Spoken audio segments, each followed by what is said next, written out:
رحمكم الله.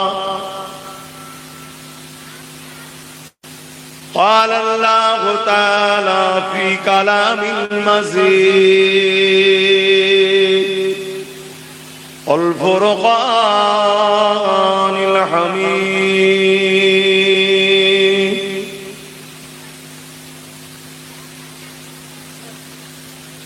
إن الله وملائكته يصلون على النبي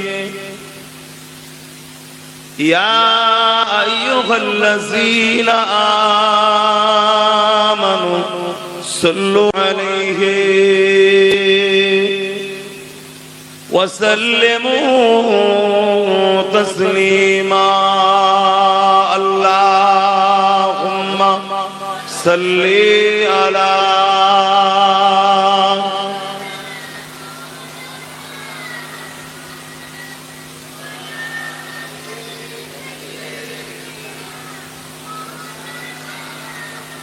এই দরুদ পড়া হলো আমাদের ধর্মীয় কাজগুলোর মধ্যে একটা কাজ। এটা ইসলামে বহুত কাজ আছে, ঠিক তেমনই দরুদ হচ্ছে আমাদের একটা ধর্মীয় কাজ। এটা আমাদেরকে পড়তেই হবে, তাই কেউ যেন গাফলতি না করে, কেন এই গাফলতি আমাদের জন্য ধ্বংসর কারণ হবে। দরুদ এত বড় নিয়ামত ও ফজিলত, আল্লাহ খোদ নিজে তিনার হাবিবের উপর দরুদ পাঠান। জোরে বলুন সুবহানাল্লাহ। অথচ আল্লাহ নামাজ আমাদের জন্য ফরজ করেছে, রোজা আমাদের জন্য ফরজ, যাকাত মালদারদের জন্য ফরজ, হজ মালদারদের জন্য ফরজ, কিন্তু দরুদ আমাদেরকে আল্লাহ প্রথম পড়তে বলেন। আল্লাহ প্রথম বলছে ইন্নাল্লাহা, বেশক मैं খোদা, তারপরে বলছে ওয়া মালাইকাতুহু, আমার ফেরেশতারা, তুসাল্লুনা আলান নবী, নবী पर দরুদ ও সালাম পাঠায়। জোরে বলুন সুবহানাল্লাহ।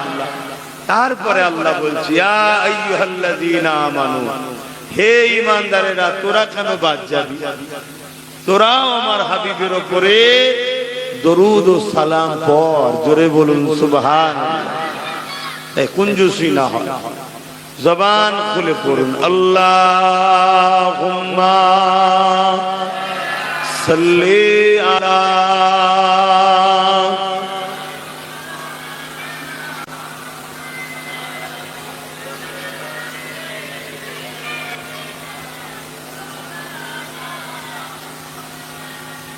मेरे आँखों की बुदली में जलवा मोहम्मद का, मेरे दिल के आईने में नक्शा है मोहम्मद का। कोई जन्नत में जाएगा, कोई दोज़ख में पहुंचे, मदीने की तरफ दौड़े दीवाना मोहम्मद का।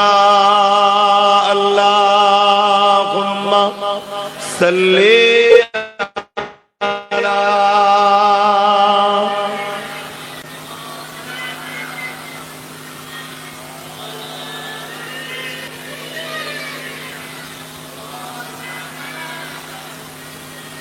अपने आंखों से देखा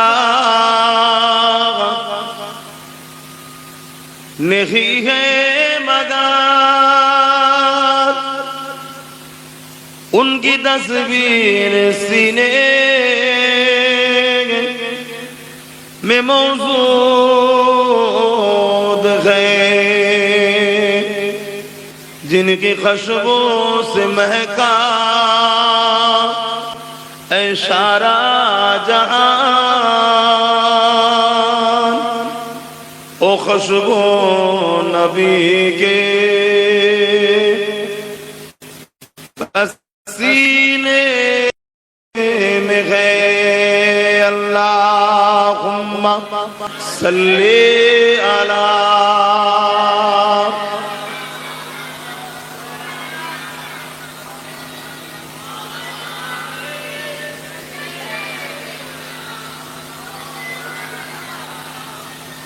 कलमे ला इलाहा इल्लल्लाह ला इलाहा इल्लल्लाह ला इलाहा ला इलाहा इल्लल्लाह मुहम्मदुर रसूलुल्लाह हस्बी रब्बी जल्लल्लाह माफी कल्बी खैरुल्लाह नूर मुहम्मद सल्लल्लाह हक ला इलाहा इल्लल्लाह ला इलाहा ला इलाहा इल्लल्लाह मुहम्मदुर रसूलुल्लाह ला इलाहा इल्लल्लाह ला इलाहा ला इलाहा इल्लल्लाह मुहम्मदुर रसूलुल्लाह अल्लाहुम्मा सल्ली अला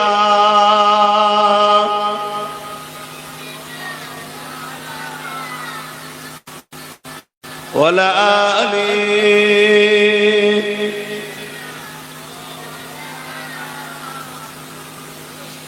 अल्हम्दुलिल्लाह। उपस्थित আমার আব্বা জানেরা, আমার নওজোয়ান তরুণেরা, যুবকেরা, ছোট ছোট বাচ্চারা, পর্দার আড়ালে অবস্থিত আমাদের সকলের মা ও বোনেরা, সম্মানীয় উলামা হযরত, হাফেজে কোরআন, ইমাম সাহেব গণেরা, আল্লাহ দরবারে শুকরিয়া। আজ আমরা বেশ কিছু মানুষ আল্লাহ পাকেরই দয়াতে একটা জান্নাতের বাগান করেছি। সেই বাগানে আল্লাহ বসার তৌফিক দিয়েছেন, জোরে বলি আলহামদুলিল্লাহ। আল্লাহ নবী বলছেন, কোরআনের মাহফিলে গিয়ে বসলে, দ্বীন ইসলামের আলোচনার মাহফিলে গিয়ে বসলে আল্লাহ আমাদের ছোট ছোট গুনাহগুলোকে এমনি মাফ করে দিয়ে থাকেন, জোরে বলুন সুবহানাল্লাহ। আজ পুরো পৃথিবী জুড়ে চারিদিকে যেন আবার সেই জাহিলিয়াত, অন্ধকার, অসভ্যতা যেন আবার ছেয়ে আসছে।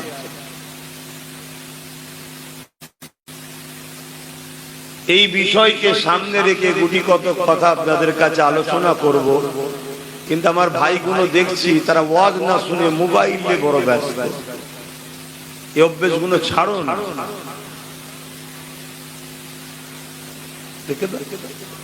সামনে রেখে দিও, শোনো না, বেকার হাতের উপর ডিস্টার্ব হচ্ছে।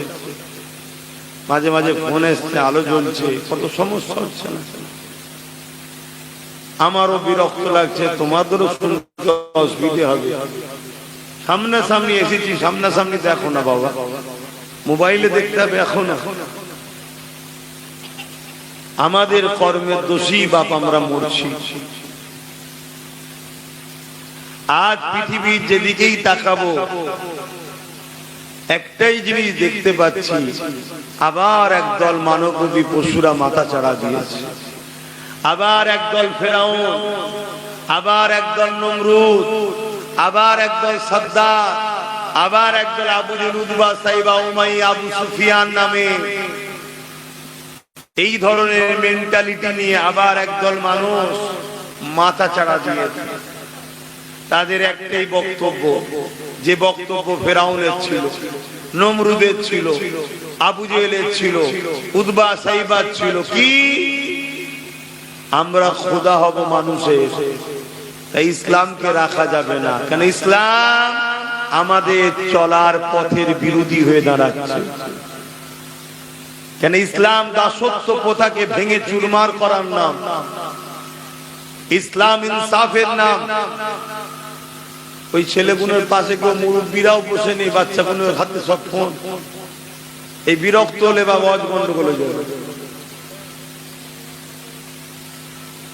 ইসলাম ইনসানিয়াতের নাম, ইসলাম খোদার্থ মানুষের খানা খাওয়াবার নাম, আর ফেরাউন খোদার্থ মানুষ বানাবার নাম, গরিব বানাবার নাম। কেন গরিব যত হবে ফেরাউনদের তত লাভ। সামান্য ভিক্ষাই গোলাম বানিয়ে রাখবো। ফেরাউন বেইনসাফির নাম, ফেরাউন জুলুমের নাম, এজিদের নাম, এজিদ সন্ত্রাসের নাম, আবু জেহেল আতঙ্কের নাম। আজকেও তাদের উত্তরসূরি যারা আছে তারা পৃথিবীর বুকে মাথা চাড়া দিয়েছে। আর এই মাথা চাড়া দেয়া কিন্তু নতুন নয়, প্রায় সময় এরা মাথা চাড়া দেয়। আর ইমানদার মুমিন মুসলমানদের দ্বারা আল্লাহ এদের মাথাকে ভেঙে ঠান্ডা করে দেয়। বলুন সুবহানাল্লাহ।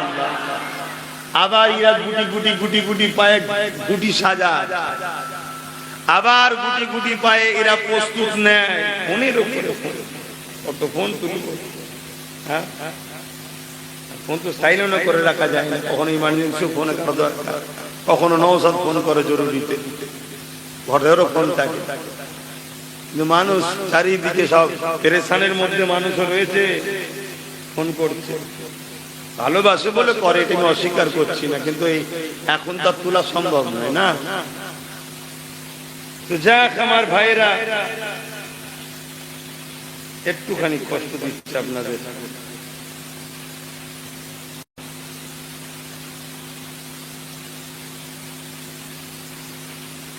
ব্যাস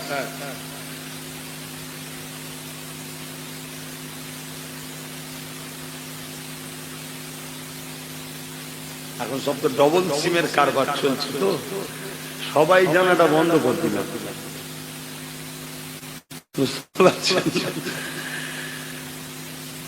তাহলে আজকে এই যে ইসলামের উপরে আঘাত, এই যে ইসলামের উপরে অত্যাচার, যেমন এক এক জায়গায় এক এক ধরনের। আমরা প্যালেস্টাইনের দিকে যদি তাকাই আমরা দেখতে পাবো যে হতভাগা গুলোকে, যে জালিম গুলোকে প্যালেস্টাইন বাসীরাই সাহারা দিল, ঘর দিল, জামা দিল, স্কুল দিল, পড়া দিল, খেতে দিল, থাকতে দিল, সেই জালিম গুলোই আস্তে আস্তে শক্তিশালী হয়ে খুঁটি সাজিয়ে প্যালেস্টাইন বাসীর উপরে আঘাত করছে, বলছে বেরিয়ে যাও, পুরো দেশ আমি লোব। তবে মনে রাখবেন, দুধ কলা খাওয়ানো ভালো, মানুষকে খাওয়াতে হয়, সাপকে নয়। ইসলাম কারা মানুষ সুরাতে সাপের থেকেও খারাপ, উলাইকা বালহুম আদাল, চতুষ্পদ জন্তুর থেকেও নিকৃষ্ট এই মানুষের মধ্যে এক শ্রেণী আছে। কোরআন এর সম্বন্ধে আমাদেরকে সজাগ করেছে না করেনি, সেটা মাথায় রাখা। তবে এখানে একটা পয়েন্ট আপনাদের ঘরে দিচ্ছি, খুব ভালো করে মনে রাখবেন। এই ইসলাম বিদ্বেষী, জালিম, অত্যাচারী মানবরূপী পশুগুলো সর্বসময় ইসলামের পিছনে লাগার চেষ্টা করে, কিন্তু এরা মাথা কখনো তোলে না। মাথা তখন তোলে যখন একদল দাড়িওয়ালা, টুপিওয়ালা, মুফতি, মৌলানা সেজে এদের সাথ দেয়। এই কথাটা মনে থাকবে তো নাকি? মুনাফিক মুসলমান যখন এদের সাথ দেয় তখন এরা মাথা তোলার সাহস পায় না। এদের হাতে যতই সুপার পাওয়ার থাক, যতই মিসাইল, পারমাণবিক শক্তি থাক, এরাও জানে যে ইসলামের অনুসারীদের সঙ্গে লাগা সম্ভব নয়। কেন? অন্ধকার যত বড়ই হোক, আলো যত ছোটই হোক, অন্ধকারকে কিন্তু কাটানো ওই ছোট আলোই যথেষ্ট। জোরে বলুন সুবহানাল্লাহ।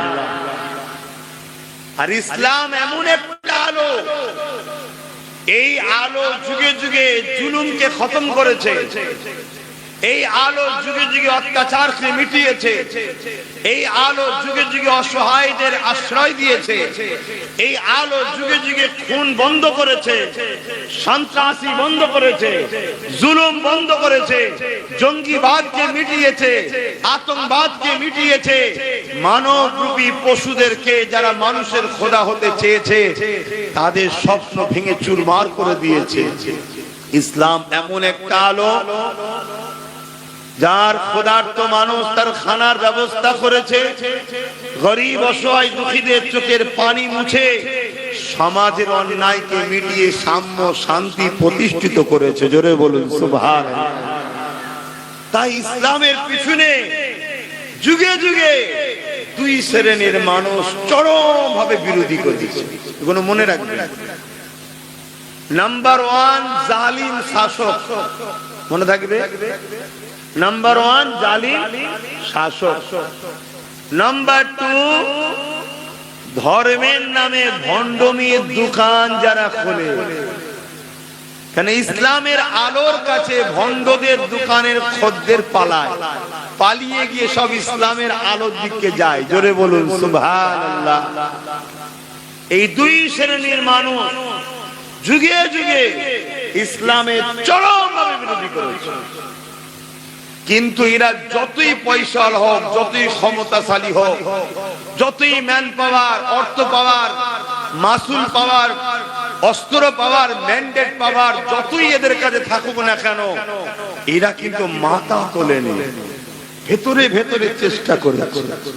কিন্তু যেদিন মুসলমানদের মধ্যে একদল সূরাতে সকলে দেখতে হুবাহু মুফতি, সূরাতে সকলে দেখতে মৌলানা, সূরাতে সকলে দেখতে আলেম, সূরাতে সকলে দেখতে পীর সাহেব, কিন্তু ভেতরে ভেতরে সে বেঈমান মুনাফিক। শুনছেন তো নাকি? এই সকল শক্তি সাথ দিয়েছে, তখন ওই মুনাফিকদের ঘরে সাথে নিয়ে এই জালিমরা কিন্তু মাথা তুলেছে। প্যালেস্টাইনবাসীর উপরে যে জুলুম, এটা একদিন নয় 100 বছর ধরে চলছে। পৃথিবীর বিভিন্ন জায়গায়, কখনো আমেরিকাতে ডোনাল্ড বুশ বলেছে ইসলাম মুছে দেব, কখনো ফ্রান্স নবী পাকের সামনে নোংরা কার্টুন তৈরি করেছে, ফিল্ম করেছে, কখনো ব্রিটেনে কোরআন পোড়ানো হচ্ছে, কখনো ইংল্যান্ডে মসজিদে AK-47 দিয়ে 50টার উপরে নামাজিকে গুলি করে মারা হচ্ছে, কখনো স্পেনের মসজিদে বোম মেরে আযানকে বন্ধ করে দেওয়া হচ্ছে। পুরো পৃথিবী জুড়ে সবাই ইসলামের পিছনে লেগে গেছে। আলহামদুলিল্লাহ, সবাই ইসলামের পিছনে লেগেছে। আলহামদুলিল্লাহ, এর মানে ইসলাম সবার আগে আছে। জোরে বলুন সুবহানাল্লাহ, আরো জোরে বলুন, দিল খুলে বলুন। আমি গর্বিত আমরা কারো পিছনে লাগি না। যদি কেউ লাগে সে ইসলাম হতে পারে না। ইসলাম প্রেমের নাম, ইসলাম মানব বন্ধনের নাম, ইসলাম ঐক্যের নাম, ইসলাম ভালোবাসার নাম। শুধু নামাজ রোজা দাড়ি টুপির নাম যে ইসলাম তা নয়, এটাও ইসলাম, শুধু এটা তা নয়। ইসলাম আল্লাহর সৃষ্টিকে ভালোবাসার নাম। জোরে বলুন সুবহানাল্লাহ। সন্ত্রাসকে মিটিয়ে, আতঙ্ককে মিটিয়ে, জুলুমকে মিটিয়ে, ভয়কে মিটিয়ে সর্বশ্রেণী সর্বধর্মের মানুষকে নিরাপদের সমাজ গড়ার নাম হলো ইসলাম। জোরে বলুন সুবহানাল্লাহ। বড় দুঃখ, আমাদের মজলিসগুলো এই ওয়াজ হয় না, খুব কম হয়, হয় না একেবারে বলবো না, খুব কম। আমাদের মজলিসগুলো এখন ফাজাইলের ওয়াজ হয়। ইসলামের মূল কনসেপ্টের উপর থেকে আমরা অনেক দূরে সরে গেছি। আজকে সমাজে স্বামী তার স্ত্রীকে কুপিয়ে কুপিয়ে মারছে, স্ত্রী তার স্বামীকে মেরে দিচ্ছে। এটা বন্ধ করার নাম ইসলাম। এ সমাজে নিরীহ নিরীহ গরিব মানুষদের ঘরে মিথ্যা মামলায় জড়িয়ে দিয়ে তাদেরকে কেসে ভরে দিয়ে পরিবারকে ধ্বংস করে দেওয়া হচ্ছে। এটাকে মিটাবার নাম ইসলাম, মদ মুক্ত করার নাম ইসলাম। এক কথায় নেশা জাতীয় দ্রব্যকে সমাজ থেকে বন্ধ করে দিবার নাম ইসলাম। আমি মিডিয়াতে দেখছিলাম মানুষ কত হিংস্র হতে পারে। একটা মানুষকে ওপেন তরোয়াল দিয়ে কুপোচ্ছে, আমি অবাক হয়ে যাচ্ছি, টুকরো টুকরো করছে। সমাজে এই রকম আতঙ্কবাদ, সন্ত্রাসবাদ, জঙ্গিবাদ, মানবরূপী শয়তানদের ঘরে মিটিয়ে দিয়ে সমাজের সর্ব ধরনের, সর্বধর্মের, সর্বভাষা, সর্বশ্রেণী আল্লাহর সৃষ্টিকে নিরাপদের শহর, নিরাপদের গ্রাম, নিরাপদের জমিন বানাবার নাম হলো ইসলাম। বলুন সুবহানাল্লাহ। নামাজ তো তোমার ব্যক্তি জীবনের আমল, রোজা তো তোমার ব্যক্তি জীবনের আমল, দাড়ি তো তোমার ব্যক্তিগত আমল, টুপি তো তোমার ব্যক্তিগত আমল। তুমি রাখবে তোমার ফায়দা, তুমি পড়বে তোমার ফায়দা, তুমি নামাজ পড়বে, রোজা রাখবে তোমার ফায়দা। এতে সমাজের কি লাভ? ইসলাম বলছে সমাজকে দুর্নীতির হাত থেকে বাঁচাও, জুলুমের হাত থেকে বাঁচাও, নেশার হাত থেকে বাঁচাও, খুন খারাপির হাত থেকে বাঁচাও। আমার সৃষ্টির মুখে হাসি ফোটাও। আমার সৃষ্টিকে যে হাসাবে আমি আল্লাহ তাকে কিয়ামতের দিন হাসাবো। জোরে বলুন সুবহানাল্লাহ। সেই সৃষ্টি যদি হিন্দু হয়, খ্রিস্টান হয়, আদিবাসী হয়, তার ধর্মের দিকে দেখো না, তোমার রবের সৃষ্টি দেখো। খোদার তো খানা দাও, বস্ত্র নেই বস্ত্র দাও, বিপদে পড়েছে উদ্ধার করো, সেও হাসবে, মালিক তোর ভালো করুক, এটাই তো বলবে নাকি? সৃষ্টিকর্তা এত খুশি হয় যে আমার বান্দা আমার দিয়া দয়া নিয়ে আমার সৃষ্টিকে ভালোবাসছে, আর আমি মালিক হয়ে তোকে কেন ভালোবাসবো না? যা, তোর যা গুনাহ আছে চেপে দিয়ে জান্নাতি করলাম। জোরে বলুন সুবহানাল্লাহ, আরো জোরে বলুন সুবহানাল্লাহ। আল্লাহু আকবার, ইয়া রাসূলুল্লাহ। আমার স্লোগান দিউনি, বাকি দুটো ঠিক ছিল। তো ভাইরা আমার, ও রাস্তায় যা করো তো ঠিক আছে, এটা হুজুরের মজলিস, এখানে আব্বাস সিদ্দিকী এমন কিছু ব্যাপারে নেই, এটা সামান্য খাদেম। আমি বড় সৌভাগ্যবান যে আল্লাহ আমাকে এবং রসুলের দিন আল্লাহ খেদমত করার সুযোগ দিয়েছে আমাকে। আমি নিজেকে বিরাট বড় ধন্য মনে করি, এটা গাঁথা কাজ নয় যে আল্লাহ আমাকে সুযোগ দিয়েছে তুই আমার দিনের কথা আমার বান্দাকে বল। তাহলে আমি বিরাট কিছু ভিআইপি নয় ভাই, আমি নসিবওয়ালা যে আল্লাহ সুযোগ দিয়ে। তো যাক ভাই, আমি ফিরে আসছি। তাহলে ইসলামটা বুঝতে পারছেন তো নাকি? আজকে বড় দুঃখ, সেই ইসলামকে যুগে যুগে এই প্রভাবশালী, ক্ষমতাশালী, সমাজ বিরোধী, ধর্মের নামে ভণ্ড যারা, তারা কিন্তু ইসলামের বিরোধী করেছে। কেন? ইসলাম যা বলে তারা যা করে, তাদের শয়তানি, তাদের চিটিংবাজি, তাদের প্রতারণা, তাদের ধোঁকা, তাদের জুলুম, তাদের অত্যাচার বারবার মানুষের কাছে চোখে আঙুল দিয়ে খুলে দেখিয়ে দিচ্ছে না শয়তান। এই অত্যাচারী এ মানুষের সুরাতে আছে, কিন্তু চতুষ্পদ জন্তুর থেকেও নিকৃষ্ট।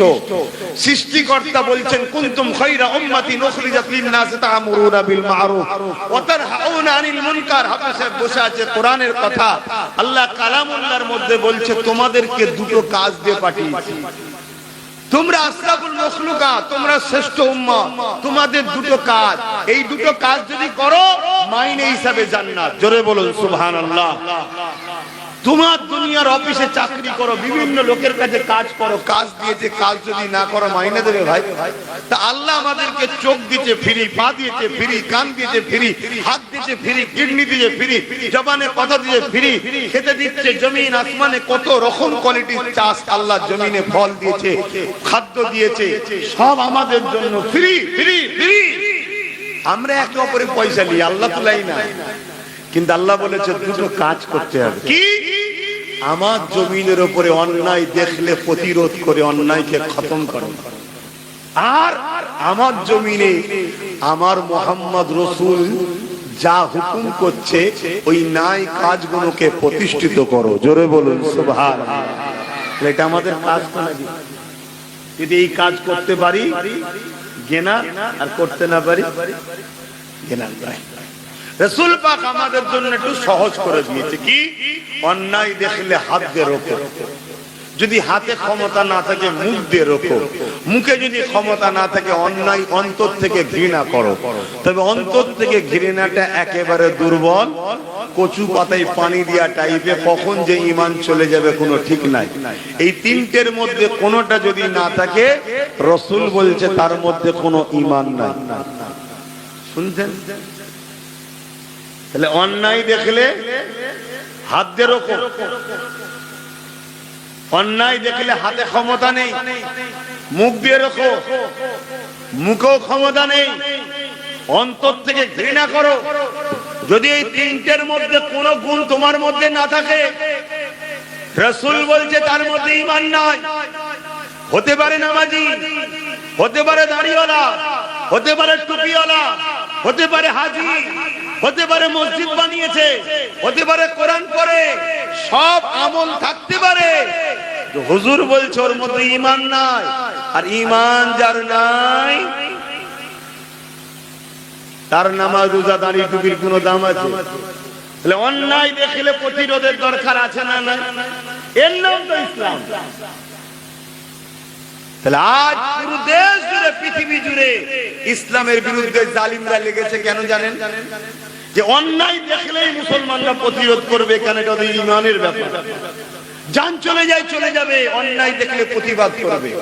সাহাবা হুজুররা প্রিয় জানকে দিয়েছে গরিবের জন্য, প্রিয় জান দিয়েছে বিধবার জন্য, প্রিয় জান দিয়েছে এতিম অসহায়কে বাঁচাবার জন্য, জালিমদের হাত থেকে আল্লাহ সৃষ্টিকে বাঁচাবার জন্য, রেপ বন্ধ করার জন্য, নারীগুলোকে জ্যান্ত পুঁতে দেওয়া বন্ধ করার জন্য, এক কথায় না ইনসাফ প্রতিষ্ঠিত করার জন্য সাহাবারা জীবন দিয়েছে। জোরে বলুন সুবহানাল্লাহ।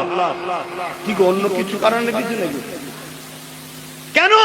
সাহাবা হুজুরদের ঘরে নবী বলেছে তোমাদের এটা কাজ, আর এই কাজে যদি যুদ্ধ হয় যুদ্ধ করো, যুদ্ধ করতে গিয়ে যদি তুমি মারা যাও সৃষ্টিকর্তা তোমাকে বেহিসাব জান্নাত দেবে। জোরে বলুন সুবহানাল্লাহ। কেন? তুমি সৃষ্টিকর্তা সৃষ্টিকে বাঁচাতে গিয়ে মরেছো, সৃষ্টিকর্তার জমিনের উপরে ফিতনা বন্ধ করতে গিয়ে মরেছো, সৃষ্টিকর্তার জমিনের উপরে সন্ত্রাসবাদকে মিটিয়েছো, আতঙ্কবাদকে মিটিয়েছো, জঙ্গিবাদকে মিটিয়েছো।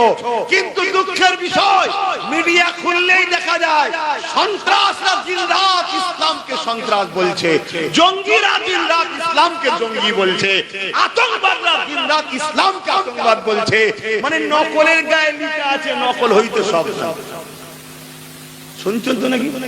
মাইক তাদের, চ্যালেঞ্জ তাদের, পয়সা তাদের, স্টুডিও তাদের, দু চারটে মুনাফিক মুসলমানকে ভাড়া করে নিয়ে যায়, ওগুলোও তাদের। সেখানে ভগ ভগ করে দিন রাত ধরে ইসলামের পিছনে একদল মিডিয়া ঘেউ ঘেউ করছে না করেন? ঘেউ ঘেউ করতে করতে বলছে ইসলাম তো ১৫০০ বছর বলছো না? বলেন। এ মূর্খ জানেই না, এ মূর্খ জানেই না যে ওর আব্বা, আমার আব্বা, সবার আব্বা, বাপ আদম ছিল ইসলামের অনুসারী। জোরে বলুন সুবহানাল্লাহ। ও মূর্খ জানে না ওর মা, আমার মা, সবার মা, মানুষ জাতির মা, মা হাওয়া ছিলেন ইসলামের অনুসারী। জোরে বলুন সুবহানাল্লাহ। আরো জোরে বলুন সুবহানাল্লাহ। কিন্তু জোর করো, জোর করো কেন? জালিম শাসকের অর্থ পাওয়া যাবে, জালিম শাসকের অর্থ পাওয়া যাবে। এই ষড়যন্ত্র আজকে পুরো পৃথিবীতে চলতে চলতে চলতে চলতে আজকে দুর্ভাগ্যের বিষয় আবার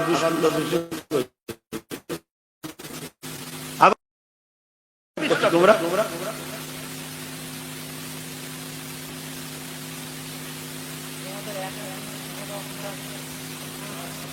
এভাবে জুলুম হতে হতে হতে হতে আজকে যে থেকে কেন্দ্রে আমার দেশের জালিম সরকার বসেছে, আমার দেশটাও তছনছ হচ্ছে, আমার দেশেও নতুন করে ইসলাম বিরোধী একটা মহল তৈরি হচ্ছে।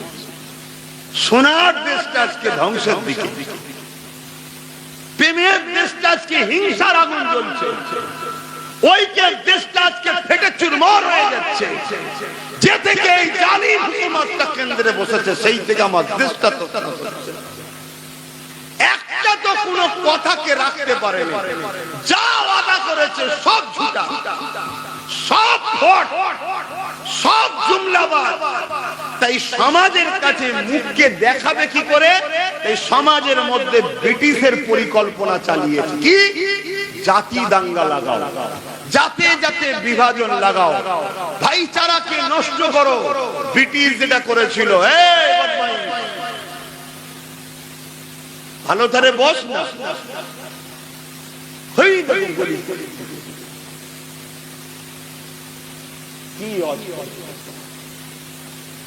শুনছেন তো নাকি? কি করবো বাপ, অন্যায় দেখলে তো বলতে হবে, এর নাম তো ইসলাম, তো বলতে হচ্ছে, বারবার ডিস্টার্ব হয়ে যাচ্ছে। আর একটা মুড যখন চলে যাবে না, আর ওই জায়গাটা ফিরিয়ে আনা যায় না। সবটা একটা সিস্টেমে হয়। কি কথা বলছিলাম? হ্যাঁ, নিজেদের অন্যায়কে ঢাকার জন্য ব্রিটিশ এসে হিন্দু মুসলমান বিভিন্ন ধর্মের মধ্যে লাগিয়েছিল। জানেন না, ছোটবেলায় পড়েছেন না? হ্যাঁ, ওই যে কার্তুজের মধ্যে মুসলিম পাড়ায় গিয়ে বলেছিল যাতে সোরের চর্বি আছে, আর হিন্দু পাড়ায় গিয়ে বলেছিল ওতে গরুর চর্বি আছে, যাতে করে এই কার্তুজ টুটাতে মুসলমান মুখ দিয়ে তখন ছিঁড়ে বন্দুকে লাগিয়ে মারতে হতো। বিরুদ্ধে মুসলমানরা নয় কার্তুজে মুখ দেয়, আর হিন্দুরাও যাতে মুখ না লড়াই করতে পারবে না। শুনছেন তো নাকি? তাদের আস্থা ভাই, আমি তাদের বিশ্বাসের পরে হাত তুলতে চাইছি না, বলতে চাইছি না। আমাদেরও যেমন বিশ্বাস, আমরা খিনজিল থেকে দূরে থাকি, দিই না তাতে, তাই তো নাকি? আজকে সিস্টেমটা ঠিক সেরামই চলছে। কখনো মসজিদে গিয়ে শরীর গোস্ত, কখনো মন্দিরে গিয়ে গরুর গোস্ত ফেলে দিয়ে দুই জাতিকে লাগিয়ে দিচ্ছি। আমাদের কাজ কাম নেই, দিন রাত ধরে ওই মারপিট করেই যাচ্ছে। আর ওই দিকে ওরা পুরো দেশটাকে একটার পর একটা বিক্রি করছে, কখনো রেল, কখনো এয়ারপোর্ট, কখনো LIC, এভাবে পুরো দেশকে বিক্রি করছে। চীন 10,000 বর্গ কিলোমিটার দখল করে নিয়েছে কম বেশি। এই যে দেশকে শেষ করে দিচ্ছে, আর আমাদের খেয়াল নেই। ঠিক এরকম হতে হতে হঠাৎ করে আজকে কেন্দ্রের জালিম সরকার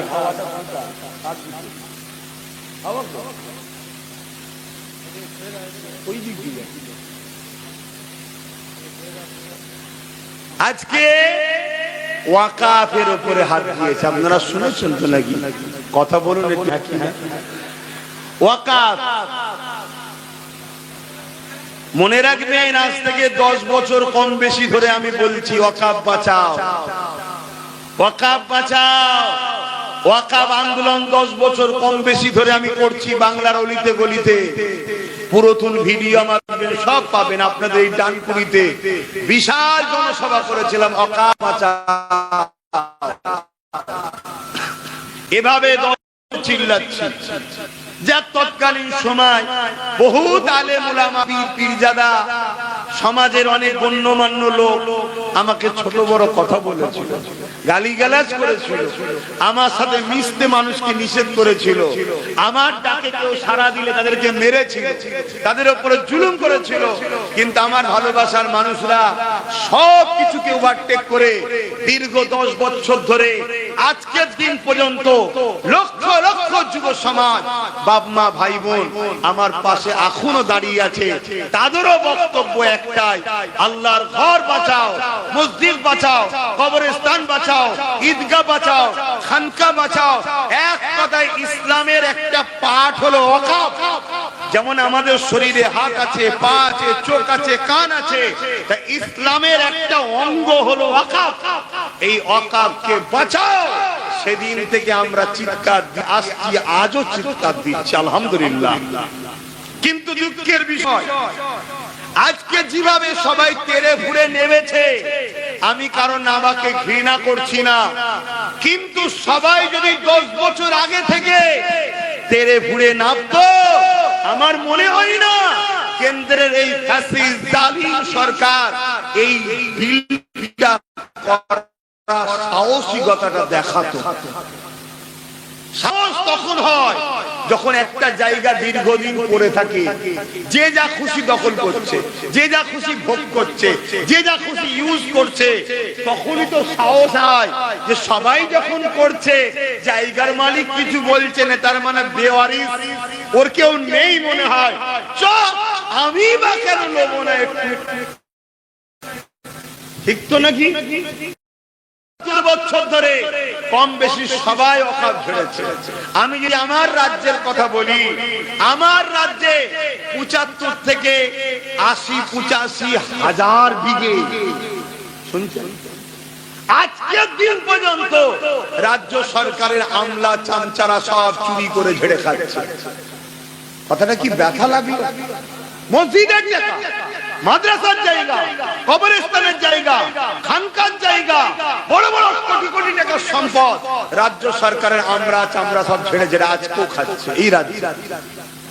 তাহলে 10 বছর আগে থেকে চিৎকার দিচ্ছে, আসো বন্ধুরা, সংগঠিত হও, ঐক্য হও।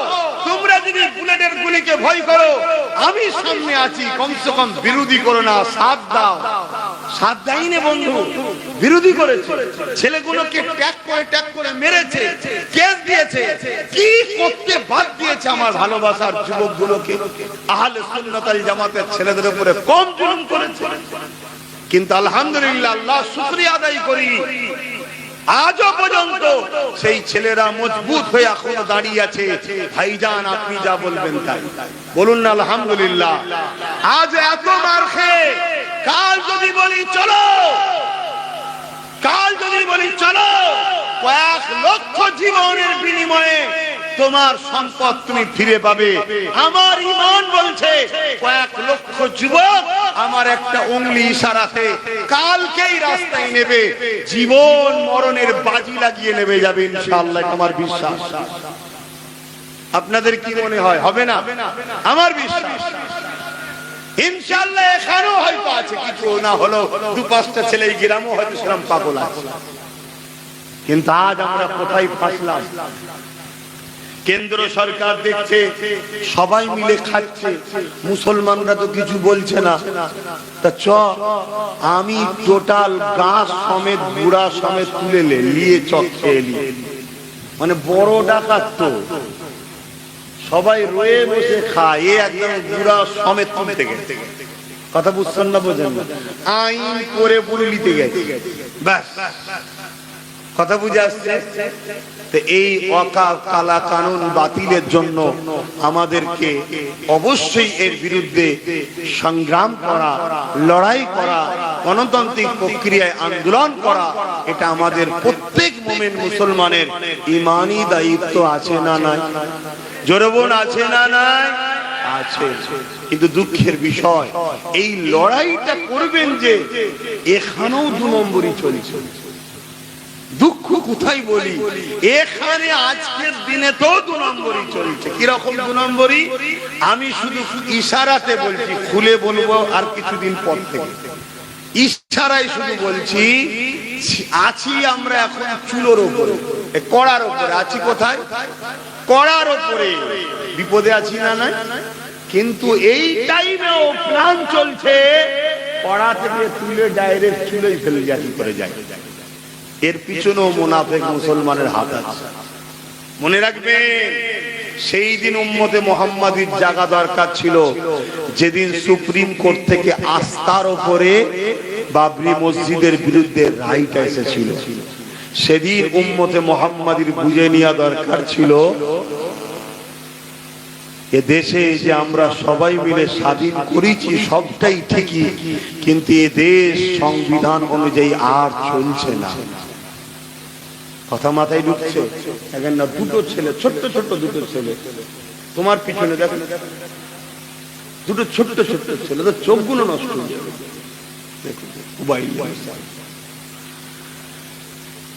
সেই দিন আমাদের বোঝা দরকার ছিল। কিন্তু এই লড়াই যাই হোক নাই হোক, যা ঘটে গেছে সব ভেবে লাভ নাই, এর সমাধানের রাস্তা এখনো আছে না না? আওয়াজ দেব না, আছে না না? কিন্তু এখন যে জায়গায় দাঁড়িয়ে আছি আবেগে করলে হবে না। শুনছেন তো নাকি? একতলা দুতলা ঘর করেন আলাদা কথা, বিনা ইঞ্জিনিয়ার বিনা ব্লুপ্রিন্টে করে ফেললেন আলাদা কথা, এ তখন বিরাট বড় বিল্ডিং করতে হবে, বিশাল বড় লড়াই, ঠিক না? এজন্য আগে আমাদেরকে বসতে হবে, বসে ব্লুপ্রিন্ট করতে হবে। ভালো ভালো ইঞ্জিনিয়ার যারা বোঝে, ইঞ্জিনিয়ার বলতে কি বুঝছেন তো নাকি, এই সম্বন্ধে বোঝে, ইমানদার মুসলমান, ইমানদার নেতা, তাদেরকে নিয়ে বসে ইঞ্জিনিয়ারিং প্ল্যান তৈরি করে তারপরে আমাদেরকে কিন্তু ঝাঁপাতে হবে, টুক টুক টুক টুক করে আগাতে হবে। আর এটা সর্বপ্রথম সমাজকে বুঝাতে হবে ওয়াকাফ কালা কানুনটা শুধু মুসলমানদের বিরুদ্ধে নয়, ওয়াকাফ কালা কানুনটা হলো সংবিধানকে মিটিয়ে দিবার আইন। তো সংবিধান কি শুধু মুসলমানদের? সংবিধান তো হিন্দু দলিল আছে সবার। তাহলে সমস্ত ধর্মের মানুষকে বুঝাতে হবে কেন্দ্র সরকার সংবিধানের বিরুদ্ধে হাত দিয়েছে, সংবিধানকে মিটাচ্ছে। এ বুঝানো দরকার আছে না? না, সবাইকে বুঝাও, না বুঝিয়ে হই হই করে ফেললে তারা বলবে কি হলো রে। আর এই সুযোগে কেন্দ্র সরকার তার চর ছেড়ে দেবে, ছেড়ে দিয়ে কি বলবে, দেখো মুসলমানরা সব দখল করে নিচ্ছে, দেখো আমাদেরকে না সাথ দিলে তোমাদের আরো বিপদ আছে। ওরা ওদের যে লক্ষ্য সেই গরমে রুটিটা সেঁকে নেবে। কথা মাথায় ঢুকছে? হিকমতের সাথে কাজ করতে হবে। এখন আসুন এই ওয়াকাফ কি ইসলামের বিষয়ে কি জিনিসটা একটু আলোচনা করা যায়। আল্লাহ নবী নূর নবী দয়ার নবী হাবিবুল্লাহ জনাবে মুহাম্মদ রাসূলুল্লাহ সাল্লাল্লাহু আলাইহি ওয়াসাল্লামকে একদিন হযরতে ফারুক আযম রাদিয়াল্লাহু তাআলা আন হুজুর বললেন, হুজুর আমার একটা বড় সম্পদ আছে, ওই সম্পদটাকে আমি আল্লাহর খুশির জন্য গরিব অসহায় দুঃখী মুসলমান ও ইসলামের জন্য দান করতে চাই, কিভাবে করব? আল্লাহ নবী বললেন, ওটা ওয়াকফে লিল্লাহ, আল্লাহর জন্য তুমি বাইতুল মালে দান করে দাও। জোরে বলুন সুবহানাল্লাহ। এই যে আল্লাহর রাস্তায় মৌখিক দিয়ে দিয়া, এই সিস্টেম আমার দেশের আজকের দিন পর্যন্ত সুপ্রিম কোর্টের আইন অনুযায়ী জায়েজ চলবে এখনো পর্যন্ত। ঠিক সেই সিস্টেমে হাজার হাজার বছর ধরে এই ওয়াকাফ প্রপার্টি আমার দেশে যুগ যুগ ধরে আমাদের পূর্বপুরুষ যারা অর্থশালী ছিল আল্লাহর খুশির জন্য মসজিদে, মাদ্রাসা, কবরস্থান, ঈদগাহ, গরিব উম্মতের পড়াশোনার জন্য দান করে গেছে, যার সম্পদ পুরো ভারত জুড়ে 28 লক্ষ বিঘে সম্পদ, কম বেশি 28 লক্ষ বিঘে সম্পদ। ভাবতে পারছেন? এই 28 লক্ষ বিঘে সম্পদ, এই সম্পদ আমাদের পুরো দেশ জুড়ে আছে। এই সম্পদের উপরে কেন্দ্র সরকারের নজর পড়েছে। কেন? দেখেছে মুসলমানদের গার্জেন নেই। গার্জেন বোঝেন তো? আমাদের হয়ে বলার কেউ নেই। যাকে গার্জেন মনে করলাম সে তো বলছে দিল্লি চলে যাও। আমাদের হয়ে বলার কেউ আছে? এইটাকে এই সুযোগে নাও, এই নজর পড়েছে। তবে মনে রাখবেন এইভাবে ইসলামের বিরুদ্ধে যুগে যুগে জালিম অত্যাচারীরা লেগেছে, কিন্তু মনে রাখবেন যারা যখনই লেগেছে আমার আল্লাহ পাক জালিম অত্যাচারীদের হাত থেকে আল্লাহ পাক ইসলামকে হিফাজত করেছে।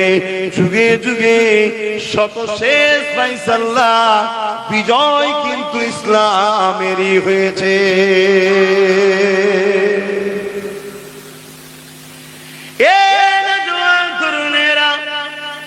এটা আজকে নতুন নয়। এই যে মসজিদে আকসাকে আমরা দেখছি জালিমরা বারবার দখল করতে যায়, বারবার এটা করতে যায়, এটাও কিন্তু ওরকম নয়। কেননা ইতিপূর্বে মসজিদে আকসা অনেকবার বেদখল হয়েছে, অনেকবার আমাদের হাত থেকে চলে গেছে। এই আমাদের হাত থেকে চলে যাবার পিছনে কারণ হিসাবে দোষী কিন্তু আমরাই ছিলাম। কেননা আমরা দিন থেকে সরে গিয়েছিলাম, আমরা গাফিল হয়ে গিয়েছিলাম, আমরা দিনে শুনে গিয়ে গান আনন্দে জড়িয়ে গিয়েছিলাম।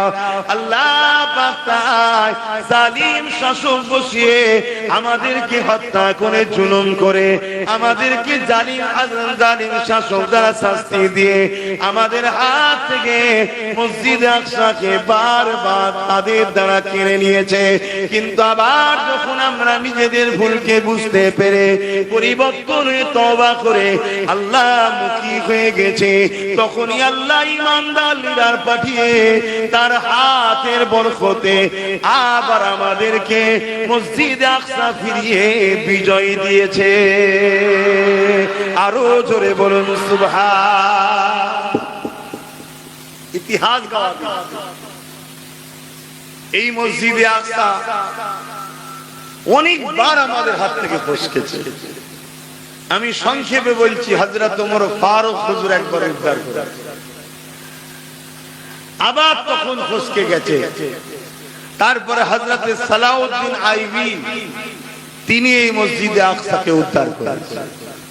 আর মনে রাখবেন, যতবার জালিমরা আমাদের উপরে জুলুম করেছে, আমাদের সংখ্যা যখন বেশি ছিল তখন আমরা বিজয় পাইনি, সংখ্যা যখন আমাদের কম হয়েছে তখনই কিন্তু আমরা বিজয় হয়েছি। জোরে বলুন সুবহানাল্লাহ। আমার আওয়াজ বুঝতে পারছেন তো আপনারা? হ্যাঁ, কেন চিটেওয়ালা ধান যেমন আমাদের কোনো কাজে লাগে না, এই চিটেওয়ালা মুসলমান যতদিন ছিল ততদিন আল্লাহ তাদের দ্বারা ফায়দা। এসব চিটে উড়ে যাবার পর সলিডটা যখন এসেছে, তার হাতের বরকতে আল্লাহ বিজয় দিয়েছে। আমি যদি একটুখানি ফিরে যাই আমার রাসূলুল্লাহর দিকে, আমার নবী পাক মক্কায় আগমন করলো। মক্কার আবু জুলুদ মাসাইবারা আমার নবী পাককে মক্কা জমিন থেকে এ নাজওয়ান তুমিরা আব্বারা, যেটা আজকে আমার দেশও করতে চাইছে, এনআরসি করে তাড়িয়ে দেবে। আবু জুলুদ মাসাইবা আমার রাসূলুল্লাহর উপরে জুলুম করে নবী পাককে তাড়িয়ে দিবার পরিকল্পনা করলো, নবী পাককে শহীদ করে দিবার পরিকল্পনা করলো। আমার আল্লাহ হুকুম দিয়ে দিলে, হে আমার হাবিব, আপনি মাতৃভূমি ছেড়ে দিয়ে ইয়াসরিব মদিনার জমিনে চলে যান। আমার রাসূলুল্লাহ ইয়াসরিবে চলে গেল। নবী যাওয়ার পরে মদিনা শরীফ হয়ে গেল। এ যুবকেরা, তরুণীরা, বাপেরা, আল্লাহ নবী বছরে বছরে যখনই হজের সময় হয় মাতৃভূমির টানে মক্কার দিকে আগিয়ে আসে কাবা শরীফকে তওয়াফ করবে বলে। কিন্তু জালিম অত্যাচারী শাসক আবু জেহেল আমার রাসূলকে ঢুকতে দেয় না।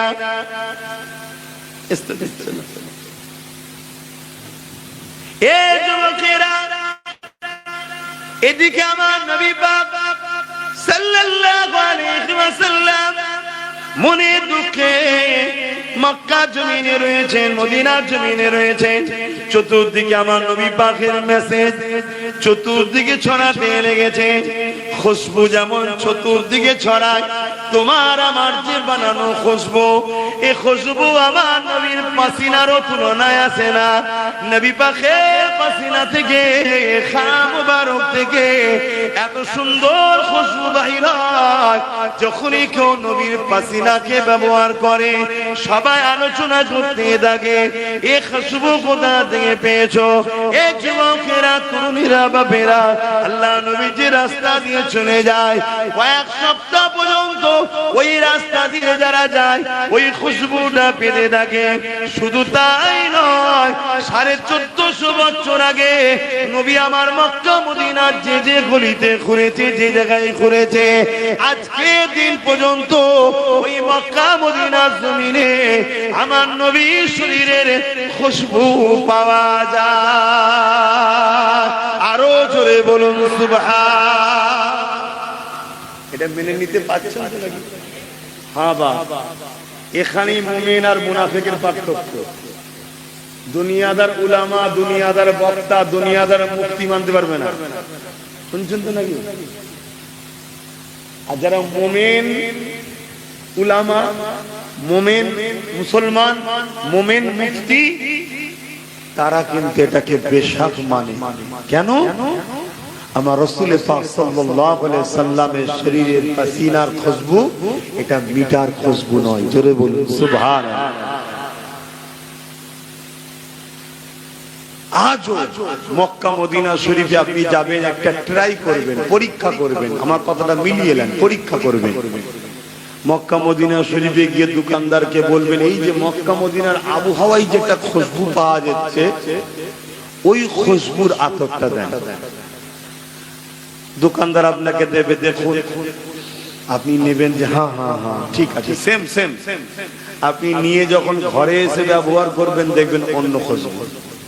অ্যাকচুয়ালি আপনি শুকছেন দোকানদারের আতর, কিন্তু ও আতরের ঘ্রাণ আপনি পাচ্ছেন না, পাচ্ছেন সেই আবহাওয়ায় রাসূলের পাসিনার খুশবুটাই পাচ্ছেন। জোরে বলুন সুবহানাল্লাহ। আমি হাজারো পরীক্ষা করে দেখেছি, কথা বুঝে আসছে না? নাই, অনেক ট্রাই করি। এগুলো ট্রাই করতে হয়, দেখতে হয়। এতে কি হয়? নিজের কনফিডেন্স, নিজের মহব্বত, নিজের ঈমান আরো জোশ। আল্লাহু আকবার। আমার নবী কি নিয়ামত! আমার নবী পাক সাল্লাল্লাহু আলাইহি ওয়াসাল্লাম মক্কা মদিনার বুকে বসে বসে মানুষকে দ্বীনের মেসেজ দিচ্ছেন। গরিবের কথা, এতিমের কথা, অসহায়ের কথা, ইনসাফের কথা, ইনসানিয়াতের কথা, মা-বাপের ভালোবাসার কথা, মানুষের হকের কথা, এক আল্লাহ সৃষ্টিকর্তার বাণী মানুষকে শোনাচ্ছে। দলে দলে দলে দলে মানুষ আমার রাসূলুল্লাহর দিকে আসছে। এই মেসেজ এখন আবু জেহেলের দিকে চলে গেছে। আবু জেহেল এই খবরটা পেয়ে ও খুশি নয়। সবাই বলছে সরদার মুহাম্মদ রাসূলকে তো আমরা মক্কা থেকে সরিয়ে দিয়েছি, সে মদিনায় যা পাচ্ছে করুক না, কি দরকার? কিন্তু শয়তান এত বড় বদমাইশ, ওর বুকে ব্যথা হচ্ছে না, ওখানে গিয়ে আরামে দ্বীনের প্রচার করবে। তার মানে চলো সৈন্য রেডি করো, চলো সৈন্য রেডি করো। যেমন আজকে অনেক শয়তানদের কষ্ট হয়, আমাদের চাকরি দিল না, আমাদেরকে শিক্ষা দিল না, আমাদেরকে পদ দিল না, আমাদেরকে রাজনীতিতে ভাগীদারি দিল না, সব সময় আমাদেরকে লুটলো এরা।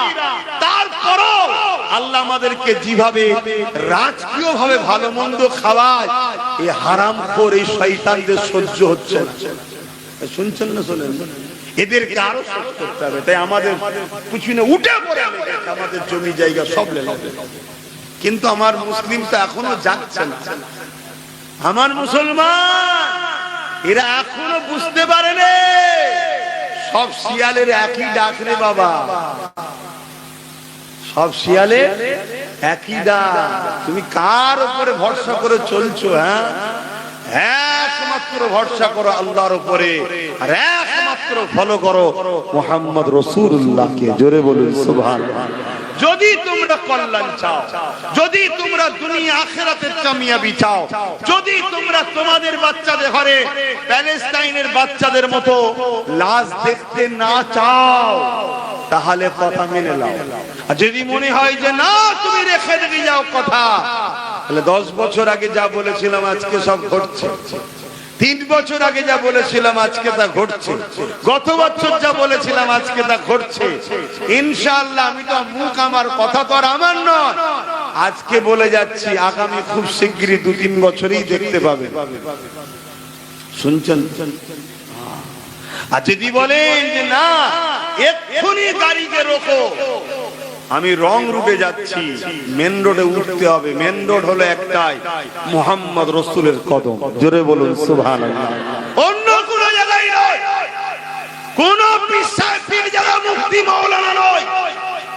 পীরজাদা মুফতি মাওলানাকে আমরা সম্মান করব যদি পীরজাদা মুফতি মাওলানা আমাদেরকে রাসূলের কদম দেখায়, তবে সম্মান করব। তার কথা নয়, তার মত নয়, তার দিন নয়। আমি বুঝতে পারছি তো নাকি? হ্যাঁ, আমি একজন পীরজাদা, আমার বাপ একজন পীর, কিন্তু আমার আব্বার কথা নয়, আমার কথাও নয়। আমার আব্বা, আমি যদি তোমাদেরকে রাসূল চিনাই, তবে আব্বাস সিদ্দিকী জিন্দাবাদ। আমার নবী পাক সাল্লাল্লাহু আলাইহি সাল্লাম কি বলেছে জানতে হবে না? আখেরি জামানা নিয়ে আমার নবী বলেছে আখেরি জামানায় মসজিদ ভর্তি লোক থাকবে, একটা ঈমানদার থাকবে না। কি শুনছেন আমার কথা? বলবেন তো কি শুনছেন? আখেরি জামানায় মসজিদ ভর্তি লোক থাকবে, একটা ইমানদার। নবী সত্য বলে না মিথ্যা বলে? নবী যদি মিথ্যা বলে নাউজুবিল্লাহ, আল্লাহ মৃত্যু হয়ে যাবে। লা হাওলা ওয়ালা কুওয়াতা ইল্লা বিল্লাহিল আলিয়্যিল আযীম। আল্লাহ অত বড় স্পর্ধা নেই তোমার বলার, বুঝাবার জন্য বললাম, মালিক মাফ করে দেন। কেন নবী যা বলে কার হুকুমে? তোরে বলুন, নবী যা বলে কার কথা বলে? নবী পাক সাল্লাল্লাহু আলাইহি ওয়াসাল্লাম বলছেন আখেরি জামানায় মসজিদ ভর্তি লোক থাকবে, একটা ইমানদার থাকবে না। খারাপ লাগেন না একটা কথা বলবো? কেন আমার বাপ বয়সী লোক আছে, কিন্তু উদাহরণটা তো বুঝাতে হবে। আচ্ছা, 1 লক্ষ যদি পুরুষও নয় নারীও নয়, আর একটা সম্প্রদায় আছে না, বুঝতে পেরেছেন? 1 লক্ষ যদি জোগাড় করা হয় আর 1 লক্ষর থেকে চেষ্টা করে একটা সন্তান হওয়া সম্ভব? 1 কোটি যদি জোগাড় করা হয়, কিছু বুঝতে পারছেন আমার কথা? অথবা 250 কোটি হোক আর 300 কোটি হোক, ইমানদার যদি না থাকে তাদের দ্বারা কখনো বিজয় আসবে না, তাদের দ্বারা অকাপ রক্ষা হবে না, তাদের দ্বারা মসজিদ মাদ্রাসা কবরের স্থান অধিকার পাবে না, তাদের দ্বারা কখনো এতিম বিধবা গরিব ইনসাফ ইনসানিয়ত পেতে পারে না। আরে ইমানদার দরকার, ইমানদার। ইমানটা কি সেটাই তো বুঝলাম না। শুনছেন তো নাকি? হ্যাঁ, মন দিয়ে শুনুন। ঈমান কি শুনুন? ঈমান হলো হুজুরের মহব্বত ও আদবের নাম। জোরে বলুন সুবহানাল্লাহ। আরো জোরে বলুন।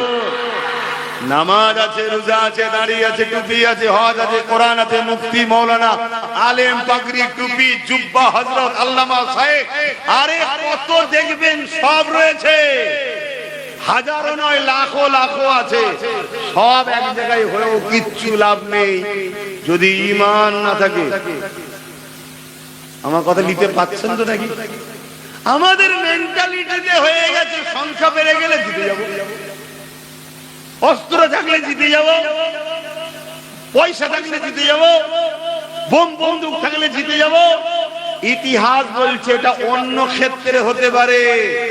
ইসলাম যতবার বিজয় হয়েছে সংখ্যা দিয়ে নয়, বোম দিয়ে নয়, বন্দুক দিয়ে নয়, অস্ত্র দিয়ে নয়, তীর ধনুক দিয়ে নয়। ইসলাম যতবার জিতেছে সিনার পাওয়ার দিয়ে জিতেছে। জোরে বলুন সুবহানাল্লাহ। অর্থাৎ আল্লাহর রহমতে জিতেছে। কিসে বলে? আল্লাহর রহমত। এটা তোমরা সবাই মানি নাকি? আল্লাহর রহমতে জিতেছে। আল্লাহর রহমতটা কি? বলুন বলুন, আল্লাহর রহমতটা কি? ওমা আরসালনাকা ইল্লা রাহমাতাল লিল আলামিন, সূরা আম্বিয়া। আল্লাহ বলছে আমার রহমত হলো দোনো জাহানের জন্য রহমত, মুহাম্মদ সাল্লাল্লাহু আলাইহি ওয়াসাল্লাম। জোরে বলুন সুবহানাল্লাহ। অর্থাৎ কামিয়াবি রাসূল ছাড়া হতে পারে না, বিজয় রাসূল ছাড়া হতে পারে না, সুখের সংসার রাসূল ছাড়া হতে পারে না, উত্তম ব্যবসা রাসূল ছাড়া হতে পারে না, উত্তম বাবা রাসূল ছাড়া হতে পারে না, উত্তম স্বামী রাসূল ছাড়া হতে পারে না, উত্তম রাষ্ট্রপ্রধান নবী ছাড়া হতে পারে না, উত্তম আদর্শওয়ালা মানুষ রাসূল ছাড়া হতে পারে না। অর্থাৎ নবীকে মডেল বানাও। রাসূল যে আখলাক দেখিয়েছে, যে আদর্শ দেখিয়েছে, যে প্ল্যান দেখিয়েছে, যে পরিকল্পনা দেখিয়েছে, তোমার বাস্তব জীবনে আসো। তোমার ধর্মনীতিতে মডেল হবে রাসূল, তোমার সমাজনীতিতে মডেল হবে রাসূল, তোমার অর্থনীতিতে মডেল হবে রাসূল, তোমার সংসার নীতিতে মডেল হবে রাসূল, তোমার সম্প্রীতি নীতিতে মডেল হবে রাসূল, তোমার মানববন্ধন নীতিতে মডেল হবে রাসূল, তোমার রাষ্ট্রনীতিতে মডেল হবে রাসূল। তুমি রাজনীতি করবে, মডেল হবে রাসূল। আমরা এখন মডেল বানিয়েছি দুনিয়ার মিথ্যুক, কাজ্জাব, চোর, চিটিংবাজ, ধোঁকাবাজ, প্রতারককে আমরা সব মডেল বানিয়েছি। তারা আমাদের ঘরে ঠকাবে না? আমরা ঠকবো না? ঠকবো না? কথা বলছে না তো? আমার বড় কষ্ট হচ্ছে বাপ ভেতরটায়, বলতে পারছি না অনেক কথা, তবে এতটুকু টাচ দিয়ে যাচ্ছি যে এখনো এই মুসলিম উম্মতের যারা মাথায় বসে আছে এদের কি এখনো ঘুম ভাঙেনি? এখনো কি এরা বলবে না যে শক্তিতে ওরা আইন করেছে ওই শক্তি আমাদেরও দরকার। এই কথা বুঝছেন না? বোঝেন না? এরা এখনো বলবে না, হ্যাঁ এরা এখনো ভাড়া খেলবে, এরা এখনো বড় খেলবে, এরা এখনো দালালি করবে। অ্যাকচুয়ালি নিজের মাঠ না থাকলে যা হয়, চল বড় খেলি, ভাড়া খেলি। আমার কথা বুঝছেন তো না বোঝেন না? কি অসুবিধা হচ্ছে নাকি? তাহলে বলুন, প্লেন দুটো মহব্বতের কথা বলে দিয়ে চলে যাই, তারপরে যার খবর সে জবাব দেবে। যদি নিতে চান বলুন, বলি, আর নয় বেকার মহব্বতের দুটো কথা বলে চলে যায়। সব ভালো, সব ভালো, সব ভালো, কি সব ভালো, সব ভালো, বোধে মুড়ি এক করে দাও বলছে না? নবী বলছে সব ভালো নয়, একটা ভালো। আমরা বলছি সব ভালো, কাটটা লেবে। তাহলে এই প্যান্ট শার্ট পরা, দাঁড়ি চাটা, এ যুবক কি বোঝে? এরা তো আমাদের কি ফলো করে? আমরা যদি 2 নম্বর হয়ে যাই, এ জাত তো শেষ হবে স্বাভাবিক। কথা বুঝছেন? নবী বলছে একটা ভালো, এ বলছে সব ভালো, সব ভালো, সব ভালো, সব ভালো। মানে লড়াইটা হচ্ছে কিসের? ইসলামের জন্য তো। লড়াইটা হচ্ছে কিসের? মসজিদ মাদ্রাসার জন্য তো নাকি? তো মসজিদ মাদ্রাসা ইসলামটা কার? আমার বাপের না আপনাদের আব্বাজানের? কিন্তু দিন ইসলাম রাসূলুল্লাহ। সেই নবীকে যারা ঘৃণা করে, সেই নবীর বিরুদ্ধে যারা, সেই নবীকে যারা মরা বলে, আমাদের মতো মানুষ বলে, শাফাআত করতে পারবে না বলে, সেই নবীর বিরুদ্ধে দিন রাত গুস্তাখি করে, নবী পাকের ভুল আছে বলে, নবী পাক কিয়ামত দিন ফালফাল করে তাকিয়ে থাকবে বলে, নবী পাক সাল্লাল্লাহু আলাইহি ওয়াসাল্লাম রাখাল ছিল বলে, নবী পাক সাল্লাল্লাহু আলাইহি ওয়াসাল্লাম নাউজুবিল্লাহ ভিখারির বাচ্চা ছিল বলে, লা হাওলা ওয়ালা কুওয়াতা ইল্লা বিল্লাহ। তাদের সঙ্গে এক হয়ে তুমি আল্লাহর সাহায্য পাবে। আর আল্লাহ সাহায্য যদি না হয় বিজয় হবে? আমার কথা বুঝছেন তো নাকি? তাহলে আল্লাহ সাহায্য চাই না, চাই না? পুরো পৃথিবীর লোক একদিকে, আর আল্লাহ যদি কারো সাথে থাকে একদিকে, বিজয়টা কার হবে? বলুন। আমরা ইতিহাস পড়ে দেখেছি, এই দেশে একটা বাদশা ছিল, নাম হলো আকবর। ও শয়তান বদমাইশ কি করেছিল শোনেন, নাম দেখে চমকে যাবেন না। কেন এখনো নাম দেখে আমরা মানুষ চিনতে গিয়ে ঠকছি। অনেক হাজী সাহেব দেখেছি, অনেক মোল্লা দেখেছি, এখন মোল্লা ঢেকুর তুলছে অন্য, এখন হাজী ঢেকুর তুলছে উল্টো। তাই বলবো, নাম দেখে ছুটলে হবে না। আমাদের উচিত যে কোনো মানুষের সঙ্গে মিশার আগে মুহাম্মদ রাসূল আছে কিনা দেখা। কেন মুহাম্মদ রাসূলকে আল্লাহ আমাদের জন্য মডেল বানিয়েছে। যেমন চকচক করলেই শোনা হয় না, অরিজিনাল চিনতে গেলে কোষ্ঠী পাথর দ্বারা দেখতে হয়। সব বাইরে থাকে নাকি? শোনার কাজ হয় তো? চকচকে দেখলে গেলাম নাকি? হ্যাঁ বাবা, তাহলে কিন্তু মাথায় হাত, পালাবার রাস্তা খুঁজে পাবে না। তার জন্য কি করতে হবে? কোষ্ঠী পাথরে যাচাই করতে হবে, তাই তো নাকি? হ্যাঁ। অতএব দাড়ি আছে, টুপি আছে, বড় পাগড়ি আছে, বড় জুব্বা আছে, চকচক করছে, নামাজ আছে, রোজা আছে, চকচক করছে, ঠিক আছে, ভালো কথা। কিন্তু সোনা যেমন কোষ্ঠী পাথর ছাড়া যাচাই না করে নিলে ঠকতে হবে। এই দাড়ি টুপি চকচকে দেখে ছুটলে হবে না। দেখতে হবে সুন্দর মিষ্টি কথা দেখে ছুটলে হবে না। দেখতে হবে তার হৃদয়ে মুহাম্মদ রাসূলের আদব ভালোবাসা কতটা আছে। একবার নয়, 1000 বার তাকে ফলো করো। বিভিন্ন অ্যাঙ্গেল দিয়ে দেখো, বিভিন্ন টাইমে দেখো, বিভিন্ন ক্ষেত্রে দেখো, বিভিন্ন সময়ে দেখো ও তোমার রাসূলকে কোন জায়গায় রেখেছে। বিপদের সময় নবী ছেড়ে দিয়ে পালায় কিনা, আর পেটের সময় নবী নবী করে কিনা, এটাও দেখার দরকার। আব্বাসকে দেখতে হবে, কথা বলছো না? হ্যাঁ, আমাকেও দেখতে হবে, আমাকেও বাজাতে হবে। খুব তো নবী নবী শোনাচ্ছে, ফলো কর, ফলো কর। বেশ কিছু মাল পানি দিয়ে দেখ দেখি বিক্রি হয় কি, কি ট্রায়ের দরকার আছে না? হ্যাঁ, ঈমানের ব্যাপার রে বুকা। আব্বাসের প্রেম করে জাহান্নামে যেতে কেউ রাজি আছো নাকি? এখানে জান্নাত জাহান্নামের ফয়সালা। দুনিয়ায় কিছু হলে অল্প লোক, একটা চোখ যদি যায় আরেকটা আছে, দুটো যদি যায় সাথে কেউ আছে ধরে ধরে নিয়ে যাবে। এই যদি বলে দেওয়া হয় তোকে 1 লাখ টাকা দেবো, এমনও লোক আছে চোখও দেবে, 10 লাখ টাকা দেবো, দুটোও দেবে। কথা বুঝছেন না? বুঝেন না? কিন্তু ঈমান চলে গেল। ঈমানের ব্যাপার এখানে বাপ, একটু বুঝে বুঝে কাজ করো। কেন কোরআনে আল্লাহ ওয়াদা করেছে বন্ধুর কাছে, অর্থাৎ হুজুর পাক সাল্লাল্লাহু আলাইহি ওয়াসাল্লামের কাছে, কি বন্ধু আপনাকে আমি রাজি করতে চাই। জোরে বলুন সুবহানাল্লাহ। তা আমি আপনার খুশির জন্য বলছি, এমন একটা লোককে আপনি জান্নাতে দেখতে পাবেন না, এমন একটা লোককে আমি জান্নাতে যেতে দেব না। যুবকরা বন্ধু শোনো, প্যান্ট শার্ট পরো, দাড়ি চাচো, গান শুনেছো, বদমাইশি করেছো, এসব অন্যায়, এ পিটানি খেয়ে আল্লাহ চাইলে মাফ হয়ে যাবে। বলুন ইনশাআল্লাহ। আর আল্লাহ চাইলে বয়স হলে যেমন বাপগুলো পরিবর্তন হয়েছে, সব দাড়ি টুপি রেখে নামাজ পড়ে তওবা তিল্লাহ করে আল্লাহ চাইলে সব মাফ হয়ে যাবে। বলো ইনশাআল্লাহ। কিন্তু হুজুরের যদি না হয়, আমার ওয়াজ বুঝছেন তো নাকি? আমার ওই একটাই নুকতা ভাই, একটাই পয়েন্ট, যার জন্য সবকিছু আল্লাহ বানিয়েছে তার হও, তবে তুমি নিজে পাখি কথা বলবে। তারই হতে পারোনি, তুমি ফজর থেকে উঠে বসে তাহাজ্জুদে বসে কি করবে? তুমি কি করবে? আগে তার হও যার হতে আল্লাহ কোরআনে বলেছে, কুল ইন কুনতুম তুহিব্বুনাল্লাহ ফাত্তাবিউনি ইউহিব্বুকুমুল্লাহ ওয়া ইয়াগফির লাকুম যুনুবাকুম আল্লাহু গফুরুর রহিম। কোরআনই বলছে।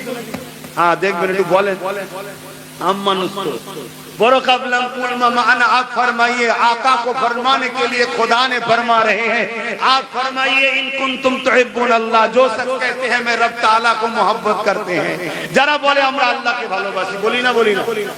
अजरे बोले, अगर इन लोगों का दवा सच है, इन लोगों का बस सच है, तो एक इम्तिहान देना होगा। এরা যদি সত্যবাদী হয় এদেরকে একটা পরীক্ষা দিতে হবে। ফাত্তাবিউনি, প্রথমে যেন আপনাকে ইত্তেবা অনুসরণ করে নাই। জোরে বলুন সুবহানাল্লাহ। তাহলে আমার ভালোবাসার দাবিদার যদি সত্য হয়, বৈশিষ্ট্য কি হবে? আগে যেন আপনাকে ইত্তেবা করে, আপনাকে অনুসরণ করে, হুবহু নকশা কদমে চলে। কিন্তু মনে রাখবেন, কাউকে যদি না ভালোবাসা হয় তাকে ইত্তেবা করা যায়? কথা বলুন। তাহলে লিহাজা ফাত্তাবিউনি কি अंदर प्यार छुपा हुआ है। ভালোবেসে আপনাকে যেন মেনে নেয়, ভালোবেসে যেন ইত্তেবা করে নেয়। আল্লাহ যদি ভালোবেসে ইত্তেবা করে নেয় কি পাবো? আল্লাহ বলছেন ইউহিব্বুকুমুল্লাহ, হাবিব বলে দিন আমি তাদেরকে ভালোবাসবো। জোরে বলুন সুবহানাল্লাহ। আমরা কি চাই আল্লাহ আমাদেরকে ভালোবাসুক? জোরে বলুন। তাহলে শর্ত কি? রাসূলকে আগে ভালোবেসে মেনে নিতে হবে। শুনছেন? তাহলে আল্লাহ আমাদেরকে ভালোবাসবে। আর আল্লাহ যখন ভালোবাসবে, লাভ না লস? আল্লাহ বলছেন ওয়া ইয়াগফিরু লাকুম যুনুবাকুম আল্লাহু গফুরুর রহিম, তারা আমাকে বড় দয়ালু মেহেরবান পাবে, যা গুনাহ করেছে আমি সব মাফ করে দেব। জোরে বলুন সুবহানাল্লাহ। আরো জোরে বলুন। আল্লাহ নবী বলেছেন, আমার সাহাবাদের পিছনের কথা বলুনি, তাই বলতে চাই না, বুঝাবার জন্য বলেছি। জাহিলিয়াত যুগে এমনও মানুষ ছিল মেয়েকে জ্যান্ত পুঁতে দিয়েছে, কিন্তু নবীকে যেই প্রেম করে মেনে নিয়েছে আল্লাহ তারও গুনাহ মাফ করে দিয়েছে। জোরে বলুন সুবহানাল্লাহ। আমাদের ছেলেরা না একটু সিনেমা দেখেছে, একটু না এদিক ওদিক পার্কে ফার্কে চলে গেল। কথা বুঝছেন না? বোঝেন না? কিন্তু এরা যদি ফিরে এসে হুজুরের মহব্বত রাখে, এদেরকে আল্লাহ পরিবর্তন করতে পারে না? জোরে বলেন। এমন পরিবর্তন করে দেবে, হয়তো জগৎ বিখ্যাত আল্লাহর ওলিও হয়ে যেতে পারে। জোরে বলুন সুবহানাল্লাহ। হালকা বয়সে ভুল হওয়া লোক পরবর্তীতে ওলি হয়েছে না? হয় না? আমি হুজুরের নাম লিখছি, হুজুর যেন মনে দুঃখ না লাগে। হযরতে বিশার হাফি নাম শুনেছেন? হালকা বয়সে কি করেছিল? জন্ম বয়সে ভুল রাস্তায় গিয়েছিলেন, একদিন আল্লাহ তাকে এমন পরিবর্তন করলো, এত বড় আল্লাহর ওলি, তিনার মাজারে যারা যাবে কিয়ামতের দিন হুজুর বলছে তাকে সাথে করলে জান্নাতে যাব। জোরে বলুন সুবহানাল্লাহ। আল্লাহর ওলিরা ফালতু বকে না, তাদেরকে আল্লাহ সেই পাওয়ার দেয়। তোর কাছে যে আসবে মহব্বতের সাথে তোকে ভালোবেসে, আমি তোর সাথে জান্নাত দেবো, যা। হয়তো চেয়েছে হুজুর, কথা বুঝে আসছে না? আল্লাহ যদি দেয় আমরা কি আন্দোলন করবো নাকি? সামান্য ছুঁচো মার্কা নেতাদের বিরুদ্ধে আন্দোলন করতে পারছেন না, যিনি খোদ দোনোজাহানের সৃষ্টিকর্তা, কথা বলবেন ওখানে? হ্যাঁ হ্যাঁ, হযরতে হাবিবে আজমি নাম শুনেন? কত বড় সমাজে তিনি একটা খারাপ কাজের দিকে ছিলেন। হ্যাঁ, একটা সময় হাসান বসরি হুজুরের হাতে হাত দিয়ে তওবা করলেন, জগৎ বিখ্যাত ওলি হয়ে গেল। জোরে বলুন সুবহানাল্লাহ। আল্লাহ চাইলে আমাদের যুবকগুলোকে পরিবর্তন করতে পারে না? কিন্তু পরিবর্তনের প্রথম ধাপটা কি, শুরুটা কি? বৃহৎ মহব্বত, বেপানা প্যার করা হুজুরকে। বাপ হোক মা হোক, কোনো কথা নেই, হুজুরের বিরুদ্ধে কথা হলেই সংগ্রাম হবে। এই ঈমান থাকা দরকার, এই জজবা থাকা দরকার, এই আকীদা থাকা দরকার। তবে তো তোমাকে আল্লাহ পাক হুজুরের মহব্বতের খাতিরে নামাজি বানাবে, রোজাদার বানাবে, হাজী বানাবে, জাকিরিন বানাবে। কোন নামাজি?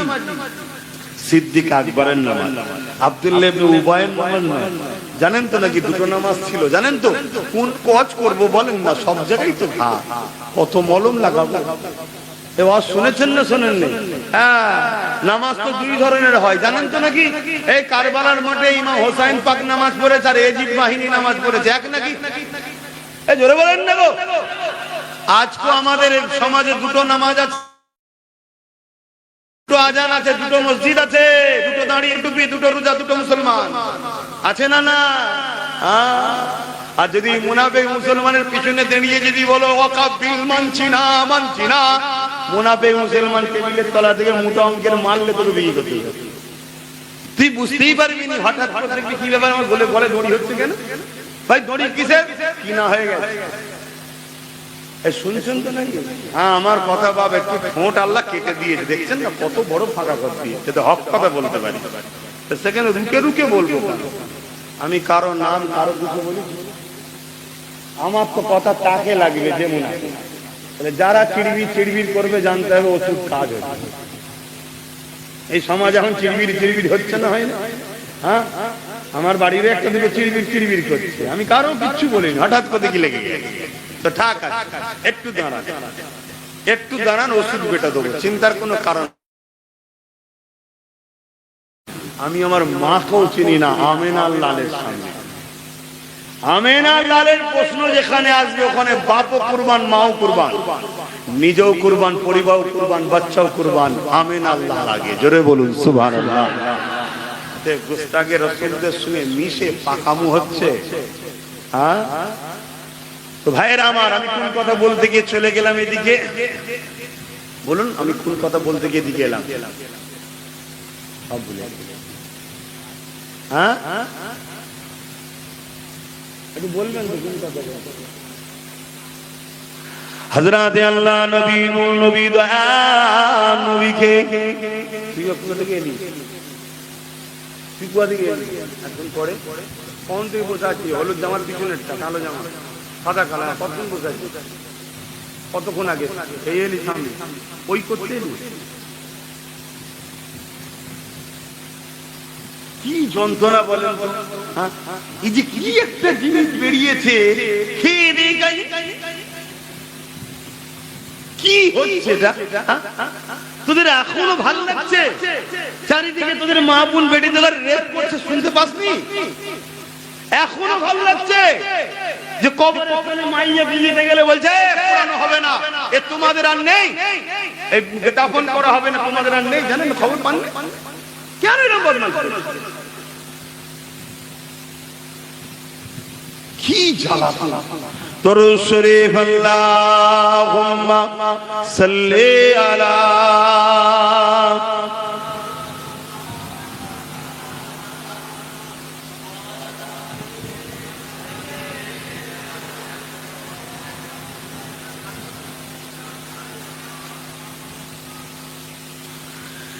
एक मैंने उन पर कुर्बान ज़माना है। आरो আমার নবীর উপরে শুধু আমরাই কুরবান না, পুরো জামানা নবীর কুরবান। জোরে বলে সুবহানাল্লাহ। আমার নবী ইশারা করে চাঁদ নিজেকে নিজে টুকরো করে দিয়েছে। জোরে বলুন সুবহানাল্লাহ। আমার নবী ইংলিশ ইশারা করেছে, সূর্য নিজে থেকে ফিরে চলে এসেছে। জোরে বলুন সুবহানাল্লাহ। অবশ্য মনে রাখবেন, নবী যা ঘটাচ্ছে সবকিছুর মূল ক্ষমতার মালিক হলেন আল্লাহ। জোরে বলুন সুবহানাল্লাহ। না হয় কিন্তু আবার ঈমান চলে যাবে। কথা মাথায় থাকবে, সবকিছুর উৎস হলো আল্লাহ থেকে। কিন্তু আমার আগুনে আল্লাহ পাওয়ার দেয়নি, নবীর আগুনে দিয়ে। কেন? আমি নবীর মতো নই, তাই দেয়। কথা মাথায় ঢুকছে? হ্যাঁ। আমার নবী পাক সাল্লাল্লাহু আলাইহি ওয়াসাল্লামের কাছে হরিণ এসে কেঁদেছে, হুজুর আমাকে একটু ছেড়ে দেন না, আমার বাচ্চা আছে, দুধ পান করিয়ে আসবো। জানেন তো নাকি? হ্যাঁ, একদল মুনাফিক বেরিয়েছে, বক্তা, বড় বড় স্কলার, শয়তান, ফেসবুক টিভিতে বক্তব্য দিচ্ছে, বলছে কোনো বানানো কাহিনী। শুনছেন তো নাকি? আমার তো সন্দেহ হচ্ছে তুই নিজেই হালালি প্রমাণ করতে পারবি না। কথা শুনছেন তো নাকি? একটা দুটো নয়, বড় বড় উপযুক্ত ইমামদের 12টা কিতাবের মধ্যেই কফিয়া আছে। জোরে বলুন সুবহানাল্লাহ। আজকে আমার নবীকে কিভাবে ছোট করতে চাইছে। সবার লক্ষ্য একটা, মুহাম্মদ রাসূল থেকে সরিয়ে দাও। কেন? মুহাম্মদ রাসূল হলো সিনার পাওয়ার। জোরে বলুন সুবহানাল্লাহ। যতদিন হুজুর আছে জাতির কাছে, ততদিন কুল কায়ে পৃথিবীতে যত সুপার পাওয়ার হোক, এদেরকে মেটানো সম্ভব নয়। জোরে বলুন সুবহানাল্লাহ। এটা জেহেনের মধ্যে রেখে দেন, এটা জেহেনের মধ্যে রেখে দেন। কিভাবে 100 বছর ধরে প্যালেস্টাইনকে মারছে বলেন? বাচ্চা থেকে শুরু করে, মা থেকে শুরু করে, বেটি থেকে শুরু করে, এখন আবার কি একটা 90 না কি মেরেছে, পুরো বাড়ি টাড়ি সব ধোঁয়া হয়ে যাচ্ছে, কিচ্ছু নাই। এত মারার পর মিটাতে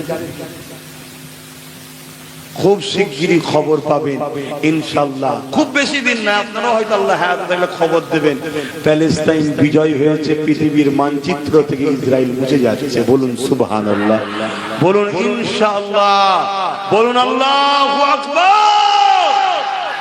কেন? জুলুমের সাথে আল্লাহ নেই, জালিমের সাথে আল্লাহ নেই, এটা মাথায় রেখে দেন। যদি জালিম আব্বাস সিদ্দিকও হয়, আব্বাসের সাথে আল্লাহ থাকবে না। আর জালিম যদি আপনিও হন, আপনার সাথে আল্লাহ থাকবে না, এটা মাথায় রাখবেন। কেন? আল্লাহ মজলুমের সাথে থাকে। সে যদি অমুসলিম হয়, এখানেও বলে যাচ্ছে অমুসলিম, অমুসলিম যদি হয়, তার সাথেও আল্লাহ থাকবে, কিন্তু জালিমের সাথে আল্লাহ থাকবে না। এখন আপনার মাথায় ঢুকতে পারে সে তো অমুসলিম, অমুসলিম তো কি হয়েছে? সৃষ্টি তো আল্লাহরই। শুনছেন না? শুনেন না? ও ভুল কি ঠিক করছে কি ঠিক করছে, জবাব তিনি নেবে, আমি কে? সূর্য তিনি সবার জন্য তোলে, চাঁদ তিনি সবার জন্য দেয়, পানি তিনি সবার জন্য দেয়, খাদ্য সবার জন্য দিয়েছে, এই অক্সিজেন সবার জন্য দিয়েছে, হাওয়া সবার জন্য তিনি দিয়েছে, তিনি সবার জন্য দিচ্ছে, আমি কে? কেড়ে নিবা? শুনছেন তো নাকি? হ্যাঁ, এতটুকু মাথায় রাখতে হবে। ধর্ম ও উৎসবের ব্যাপারে আমরা, বা নিজের জীবন চলার ব্যাপারে আমরা মুহাম্মদ রাসূলকে মানি। তুমি তাকে মানো, তোমার ব্যাপার, আমি তোমার মত মানতে পারবো না, কিন্তু তুমি বিপদে পড়লে তোমার পাশে আছি, তোমার সঙ্গে আমি ঝগড়াও করতে যাব না। আমার কথা বুঝতে পারছেন তো নাকি? আখলাক তৈরি। কিন্তু আবার বেশি আবার এই শুনতে শুনতে আবার এরকম হয়ে যাবে। যদি কেউ আপনাকে জানের উপরে হামলা করতে আসে, এই ফতোয়াটাও শুনে রাখবেন, জানের উপরে যদি হামলা করতে আসে, যেমন নামাজ পড়া ফরজ, ঠিক তদরূপ ফরজ হচ্ছে জান বাঁচানো। শুনছেন? হ্যাঁ, আপনি নামাজে দাঁড়িয়েছেন, একটা সাপ আসছে, আপনি যদি মনে করেন না আমি নামাজটা পড়ি, সাপ, ওই অবস্থায় আপনাকে নামাজ ছেড়ে দেওয়ার হুকুম আছে শরীয়তে। আগে সাপটাকে সরান। কেন? জান বাঁচাতে আপনাকে ফরজ করা হয়েছে। ঠিক তেমনই কেউ যদি আপনাকে মারতে আসে, জুলুম করতে আসে, হত্যা করতে আসে, ডিফেন্স করা ইসলামে জায়েজ ও ফরজ। জোরে বলুন সুবহানাল্লাহ। কিন্তু আগ বেরিয়ে কারোর উপরে জুলুম ইসলাম ইজাজত দেয় না। বাপেরা, নওজোয়ান তরুণেরা, এ নবী পাকের প্রেমিকেরা, আল্লাহ নবী যখন বদরের জমিনে গেলেন, অনেক বড় কথা সময়তে খেয়াল করি, আবু জেহেল উতবা সাইবা আবু লাহাব যখন খবর পেল মুহাম্মদ রাসূল ওই জায়গাতে আরামে রয়েছে, মানুষ দলে দলে তার কাছে আসতেছে, না সত্য ইনসাফকে ইসলামকে অ্যাকসেপ্ট করছে, আবু জেহেল সহ্য না করতে পেরে আগিয়ে আগিয়ে আগিয়ে আগিয়ে চলে গেল। 1000 সৈন্য নিয়ে গেল। যুবকেরা, তরুণেরা, প্রত্যেকের হাতে অস্ত্র রয়েছে, উট ঘোড়া গাধার পিঠে চেপে তারা রওনা দিয়ে চলে গেল মক্কা জমিন থেকে। আমার নবী পাকের কানে খবর চলে এলো, আল্লাহ নবী মাত্র 313 জনকে নিয়ে আলোচনায় বসে গেল। বাবারা, আমি রাসূলুল্লাহ তোমাদের পক্ষ থেকে প্রতিনিধি পাঠাচ্ছি বাবা, একজন তোমরা আগিয়ে চলে যাও, আবু জেহেলকে গিয়ে বলো কি দরকার ঝগড়া করার, লড়াই করা, মুহাম্মদ রাসূল তো মক্কা থেকে ইয়াসরিফে চলে এসেছে, তোমাদের কাছে তো তিনি যায়নি, তোমরা তোমাদের মতো থাকো। এই কথা যখনই মেসেজটা গেল, আবু জেহেল বলল না না না না, আমাদের সঙ্গে লড়াই করতে হবে, আমরা কোনোভাবেই ছাড়বো না। এ যুবকেরা, তরুণেরা, বাপেরা, এই কথা কিন্তু সমাজে শোনানো বন্ধ হয়ে গেছে। শুনছেন তো? এই কথা আলোচনা সমাজে শোনানো বন্ধ হয়ে গেছে। এটাও একটা প্ল্যান, উম্মতকে সব শোনাওনি, উম্মত যদি সব শুনে জোশ এসে যাবে, জোশ।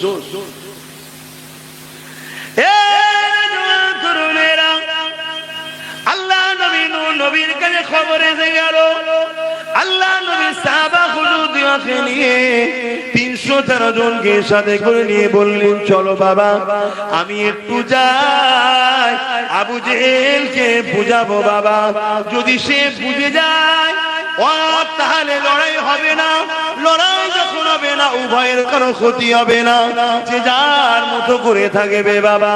কেন লড়াই করা, ফিতনা করা, এটা সমাজের জন্য বড় ক্ষতির কাজ। কোন জায়গায় যখন একটা দাঙ্গা হয়ে যায়, ওই জায়গায় শুধু মুসলমানের ক্ষতি হয় তা নয়, ওই জায়গায় নিরীহ নিরীহ সর্বধর্মের মানুষের ক্ষতি হয়ে যায়, ওই জায়গায় সমাজের ক্ষতি হয়ে যায়, ওই রাষ্ট্রের বদলাম হয়, ওই এলাকার বদলাম হয়, ওই এলাকায় মানুষ যেতে চায় না।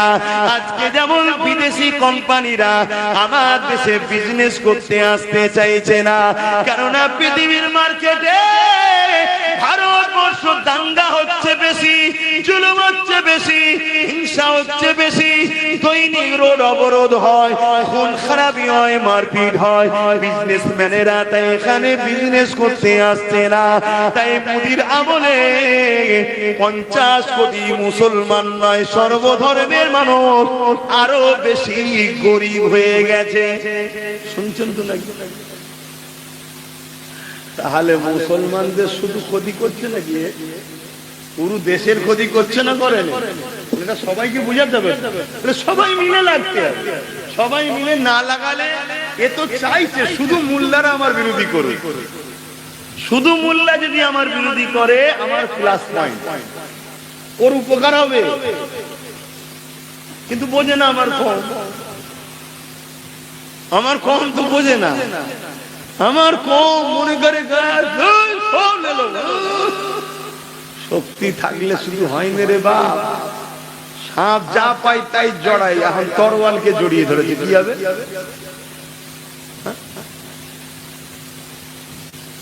সিস্টেমে বলতে হবে বাপ। আমি একটা মৌলানা মানুষ, যা কম বেশি জানি, আমি একটা কিছু বললাম, আমার বিরুদ্ধে যদি বলে ও ভুল বলেছে, একটা কোনো মুফতি মৌলানা বললে সমাজ এটা গ্রহণযোগ্য হয়, আম্মানু বললে মানবে কথা বলে।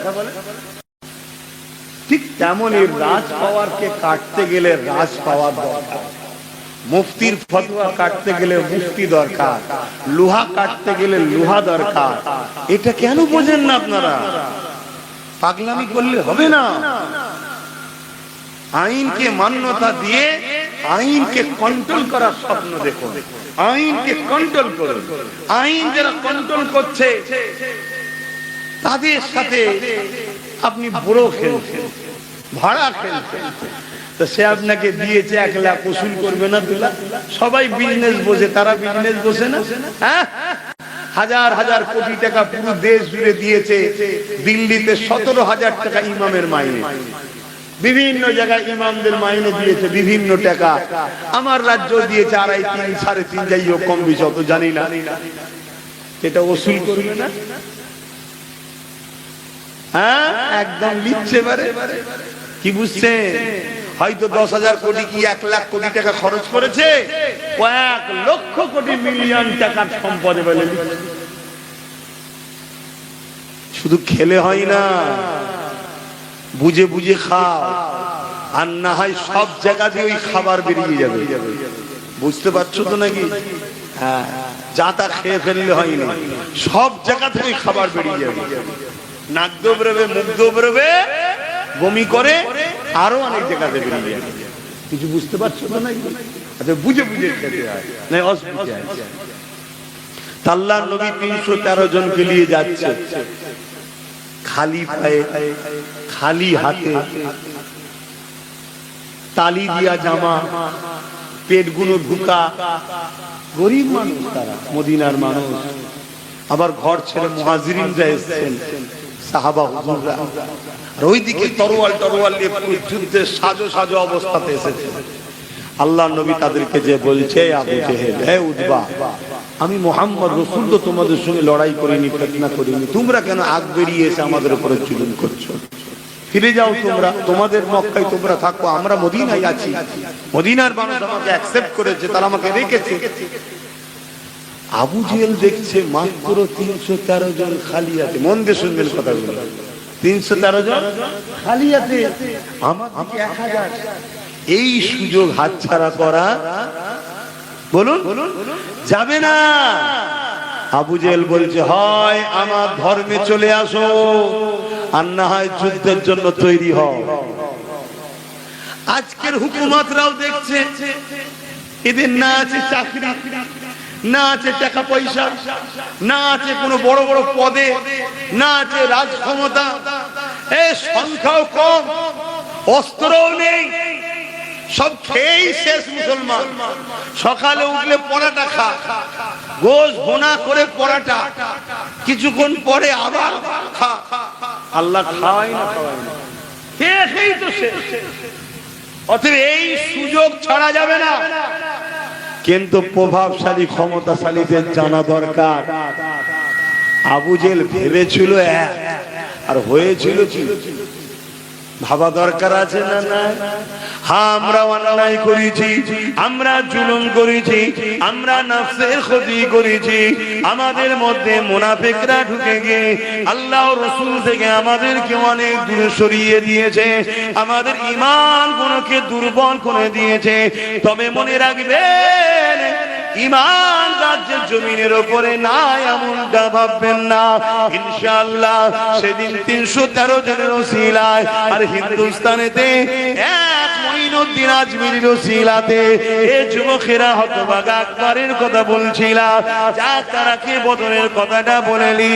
আল্লাহ নবী নূর নবী সাহাবাদিগকে বললেন, এ বাবা সাহাবারা কাতার দাও বাবা, ওরা যখন আমাদের উপরে হামলাই করতে যায়, ওরা যখন লড়াই করতে যায়, মদিনাতে ওদেরকে প্রবেশ করতে দেওয়া যাবে না, কেন ওরা বড় জালিম, মা বেটিদের উপরও জুলুম করবে, পুরো বয়স্কদেরকেও ছাড়বে না, মদিনাকে পুড়িয়ে ছারখার করে দেবে।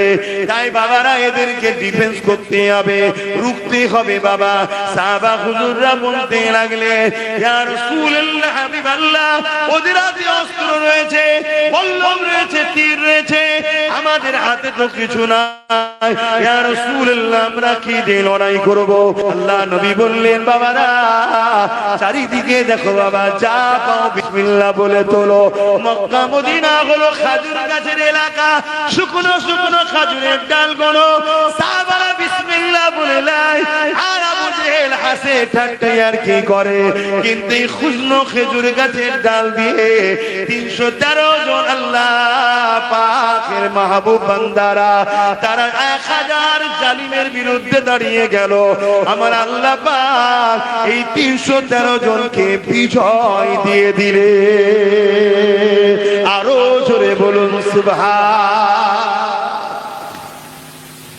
সাহাবা হুজুররা বলছেন খাজুরের ডাল নিয়ে যাচ্ছি, আর একজন ঘোড়ার পিঠে আমার দিকে তরোয়াল নিয়ে উঠে আসছে। ভাই এটা কি লড়াই ভাই? খালি পায়ে হাঁটছে, গরম পাথরের উপর দিয়ে খাজুরের ডাল নিয়ে যাচ্ছে, আর ওই দিক দিয়ে তরোয়াল নিয়ে ঘোড়ার পিঠে করে আসছে। আল্লাহকে ডাকছি, হুজুর যখন বলেছে বিজয়িত হবে, ঈমান সাহাবাদের ছিল, আমাদের তো দুর্বল, আমাদের মনে হয় পারব। অনেকে বলে না যে আমরা কি করে কি করব, আমরা কি করে কি করব, সবই তো ওদের, সবই তো ওদের, বলেন না? দুটো কারণ হতে পারে, হয় ঈমান দুর্বল, আর নাই মুনাফিক সমাজকে দুর্বল করতে সব বলে বলে। যা জন ছেলেগুলো একটু জাগছে, আবার কানে এসে বলি যা মন্ত্র দিচ্ছে, প্রবাদ বাক্য আছে না, জোরদার গায়ে ও মার গায়ে, ভয় খেলে হবে, ভয় একজনকেই খাবে। কে কে কে? যিনি জঙ্গলের বাঘের সামনেও তোমাকে নিয়ে যে নিরাপদের সাথে ফিরিয়ে আনতে পারে, শুধু নিরাপদ নয়, বাঘের পিঠে চাপিয়ে চাপিয়ে তোমায় আনতে পারে। জোরে বলুন সুবহানাল্লাহ। এসেছে না আসেন? ভাবছো কেন? যাই হোক, সাহাবী হুজুর বলছেন আমি তো আল্লাহকে ডাকছি, বিসমিল্লাহ বলে আগাচ্ছি, আমার কাছে আসছে, হঠাৎ করে দেখছি ধর থেকে কল্লা আলাদা গায়েবী ভাবে হামলা হচ্ছে। আল্লাহর ফেরেশতা আল্লাহ পাঠিয়েছে। জোরে বলুন সুবহানাল্লাহ। এই আল্লাহ আছে না, সেই আল্লাহ সাহায্য করো। চিন্তা করো, তোমার আমার কাজ হলো একটা, আল্লাহর হতে হবে, আর আল্লাহর হতে গেলে হুজুরের কাছে পৌঁছাতে হবে। হুজুরের কাজ ছাড়া আল্লাহ পাওয়া যায়? জোরে বলো। নবীর হতে হবে, নবী তোমাকে আল্লাহর বানাবে। এই ডিউটিটা নবীকে আল্লাহ স্পেশাল দিয়ে পাঠিয়েছে। আমি আমার দেশের একটা কথা বলতে গিয়ে চলে গিয়েছিলাম, হতভাগা আকবরের কথা বলছিলাম, তাই তো নাকি? মনে পড়ছে তো? একটু বলে দিই, কেন সময় তো হু করে চলে যাবে। কে আছে আমার পরে? আচ্ছা ভাই এসছে তো? নাই, ইমাম সাহেব রয়েছে তো, মাশাআল্লাহ। জন ছেলে কি আছে, আমি ওয়াজ করব 2 ঘন্টা শুরু দিয়ে জন ছেলে কারা ওয়াজ করবে? আমার বাচ্চা ছাড়া, তারা তো মুরব্বী মানুষ, শুধু আসবে আল্লাহুম্মা আমিন, আল্লাহ এদের উপর রহমত দেন। কি এতটুকু তো খুশি নয় আপনারা? এক কথা বলছে না তো? এটাই তো পীর মুরিদ, এটাই তো অনুসরণ করা, এটাই তো ভালোবাসা। ওয়াজ করবে তো জন এরা। আমার বাপের আগে ওয়াজ করেছে না পারে? আমার আব্বা বললাম 7 ঘন্টা 8 ঘন্টা পর্যন্ত ওয়াজ করেছে, আমি সর্বনাশ করেছি। ওই করেছেন বলি তখন আমাদের ঘরে 2 ঘন্টা করে গড়ে পাঠতে করায়। তো যাক, আগেকার মানুষ, এই যে বাপেরা সব বসে আছে, ইনারা যা খেয়েছে সলিড খেয়েছে, আর আমরা খাচ্ছি যাই ভালো মন্দ সব ভেজা, সব বিষ মিশানো, সব বিষ মিশানো। কেন? কেন? এর পিছনে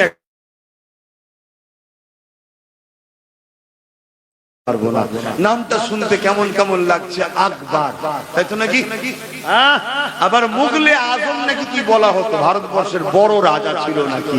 হতভাগা আকবর ও শয়তানকে আল্লাহ এত বড় রাজা করলো, হঠাৎ করে মাথায় বুদ্ধি ঢুকলো যে আমি কোরআনটাকে বন্ধ করে একটা আসমানি কিতাব মানুষকে দেবো। চিন্তা করছেন কত বড় শয়তান। এই কাজ করবে কে? বল বল। এই প্যান্ট শার্ট পরা দাড়ি চাচারা পারবে? প্যান্ট শার্ট পরা দাড়ি চাচা নিজেকে জাহান্নামে নিয়ে যায়, সমাজকে নিয়ে যেতে পারে না। আর মোল্লা মৌলী সাহেব যদি বিগড়ে যায়, ও সমাজকে জাহান্নামে নিয়ে যাবে, নিজে তো যাবে যাবে, পুরো সমাজকে নিয়ে যাবে। শুনছেন তো নাকি? প্যান্ট শার্ট পরা দাড়ি চাচাকে যতটা না ভয়, মৌলী সাহেব যদি বিগড়ে যায়, ও বেটা খাতারনাক টাল। আর মৌলানা যদি আল্লাহ রসুলের পক্ষে হয়, পুরো যাবে। জোরে বলুন সুবহানাল্লাহ। আনসার পড়া নিয়ে যেতে পারবে না। এটাও শোনো কি, তাহলে আলেম যেমন বিরাট বড় ভালো, আর বিগড়ে গেলে বিরাট বড় বিপদ, ঠিক তো নাকি? হ্যাঁ, এসব শোনার কাজ করে আইসিডের প্রয়োজন হয় না, হয় না? হ্যাঁ, যেমন ভালো জিনিস আর উল্টো যদি গালে চলে যায়। হ্যাঁ, তাহলে প্রতিটা জিনিসের মধ্যে ভালো মন্দ নাই। এখন আপনাদের কারো মধ্যে যদি মনে হয় যে আলেম আলেম খারাপ কেন, আল্লাহর নবী বলছেন খায়রুল উলামা শাররুল উলামা, ভালো উলামা খারাপ উলামা। নবী বলছে আমি কে রে বাবা, আমি তো দ্বীনের একজন খাদেম, আমি তো দ্বীনের একজন অনুসারী।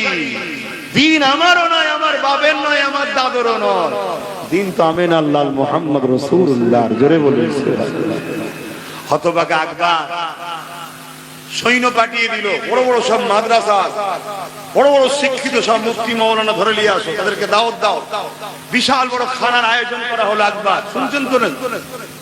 ওই খাবারের মধ্যে হতভাগা আকবর বদমাইশ কিছু নাপাক খাদ্য মিশিয়ে দিল। কি খাদ্য?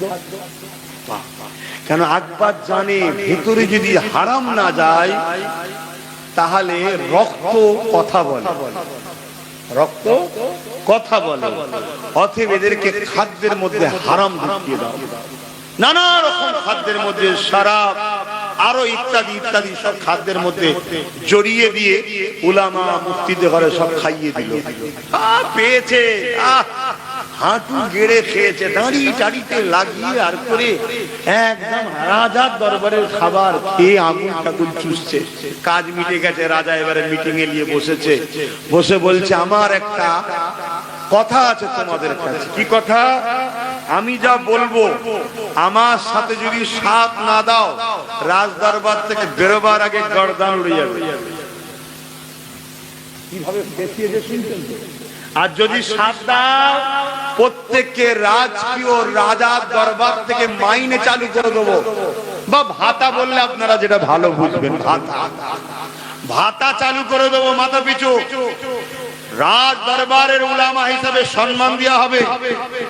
সমাজে কোনো পুলিশ মিলিটারি আমার কেউ তোমাকে ডিস্টার্ব করবে না, আমার কথা যদি মেনে নাও। কি কথা? আমি একটা কিতাব লিখতে চাই, দ্বীনে ইলাহি নাম দেবো। ওই কিতাবটা কোরআনের বিরুদ্ধে, কোরআন ব্যান করে এইটাকে সমাজের মানুষের কাছে গ্রহণযোগ্যতা দিতে হবে। শুনছেন? উলামারা সব একে অপরের দিকে তাকাচ্ছে, যতই হোক এই তো সবে হারাম খেয়েছে রে বাবা, কত আসর তখন পড়ে নেই, আল্লাহ তো ভয় আছে, একে অপরকে তাকাচ্ছে। কিন্তু রাজা কি বললেছে বেরোবার আগে? কত হ্যাঁ ব্যাস ভয় খেয়ে গেছে। সবাই বলল যে যাহা পানা, আপনার কথায় আমাদের সহমত, আমরা সব ব্যবস্থা করে দেবো। শুনছেন? ওই দাওয়াতে কিন্তু একজন ছিল না, হযরতে মুজাদ্দিদ আল-পেসানি রাহমাতুল্লাহ আলাইহি। জোরে বলুন সুবহানাল্লাহ। মুজাদ্দিদ আল-পেসানি বলেছিল আকবর চরিত্রহীন, সারাবি, ও নিজের রাজ দরবারে বাইজিনাত হিজরে বা বিভিন্ন মেয়েদের নাচ দেয়, ওর দাওয়াতে আমি যাব না। এজন্য হুজুর যাই রে, হুজুরকে বন্দী করতে পারে না। আলেমরা রাজি হয়ে গেল, কিতাব লিখা হয়ে গেল, গোপনে গোপনে সব কিতাব লিখা হচ্ছে। কিতাবটা তো আশ্চর্য ভাবে দিতে হবে। কি করে দেয়া যায়? বিশাল একটা গাছের ডগলাতে লাল কাপড় দিয়ে জড়িয়ে রাতের অন্ধকারে একজনকে দিয়ে টাঙিয়ে দিয়েছে। হাওয়া হচ্ছে দুলছে, হাওয়া হচ্ছে দুলছে। রাত কেটে যাওয়ার পর পরের দিন সকালে মানুষজন মাঠে যাচ্ছে, ক্ষেত খামার চাষবাস বিভিন্ন কাজে। লাল কাপড় দূর থেকে দেখা যায় না, যায় না, আর হাওয়ায় দুলছে। নজর পড়েছে কি দু চারজন কি ভিড় হচ্ছে, এলাকায় সব জানাজানি হচ্ছে, কি কি কি কি করতে করতে বিশাল ভিড় হয়ে গেছে। আকবর এসে হাজির, ঘোড়ার গাড়িতে করে চেপে সৈন্য সামন্ত নিয়ে মন্ত্রী তন্ত্রী নিয়ে এসে হাজির। পারো পাড়া হলো, খোলো, যেন শয়তান কিচ্ছু জানে না এমন ভাঁজ লিখছে। খোলো, খোলা হলো, সব আরবিতে লিখা। এই আলেমদেরকে নিয়ে আসো, আলেমদেরকে নিয়ে আসো হলো। উলামারা বলল আমাদের সহিংসার উপরে আল্লাহ খুশি হয়ে আসমানি কিতাব পাঠিয়েছে। কি বলতে হবে এখানে? তা বললেন না, মানুষের মধ্যে মুখসা আছে হলো। অনেক মুসলমান বুকে দাঁড়িয়ে গেলেন, পাগলার মতো বকছে। অনেকে বলছে মৌলানারা বলছে, এতগুলো মুফতি বলছেন, এতগুলো মাওলানা বলছেন, এতগুলো উলামা বলছেন, ওই এতগুলোর পিছনে আবার একদল চলে গেল। শুনছেন তো নাকি? মতনৈক্য তৈরি হয়ে গেল। কেন সমাজে অনেকে বলে হ্যাঁ এতগুলো এখানে এত, হ্যাঁ এরা এতগুলো বোঝে না। যদি সংখ্যা বেশি হওয়াটাই যদি ঠিক হয়, আমি সংখ্যা বেশি হলে যে ভুলই হবে তাও বলছি না, কিন্তু সংখ্যা বেশিটাকে যদি ঠিক হিসেবে দলিল করে নেওয়া হয়, তাহলে কারবালার ময়দানে ইমাম হোসাইন হুজুর ভুল ছিল বলতে হবে। বলুন না নাউজুবিল্লাহ। ইমাম হোসাইন হুজুর ভুল ছিলেন? কথা বলছো না তো? কেন এজিদের দিকে 22,000 ছিল, 22,000-এর মধ্যে 3,000 হাফেজে কোরআন, 3,000 মুফতি, 7,000 মাওলানা ছিল, সব মিলিয়ে 14,000 ছিল এজিদের দিকে। ইতিহাস শোনো, এজিদ কি হক ছিল? অতএব কোন দিকে কত সংখ্যা দেখলে হবে না, হক না হকের মাপকাঠি হলো মুহাম্মদ রাসূল। জোরে বলুন সুবহানাল্লাহ।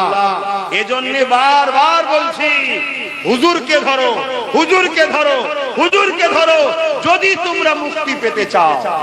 আর যদি না পেতে চাও আমি কি করতে পারি?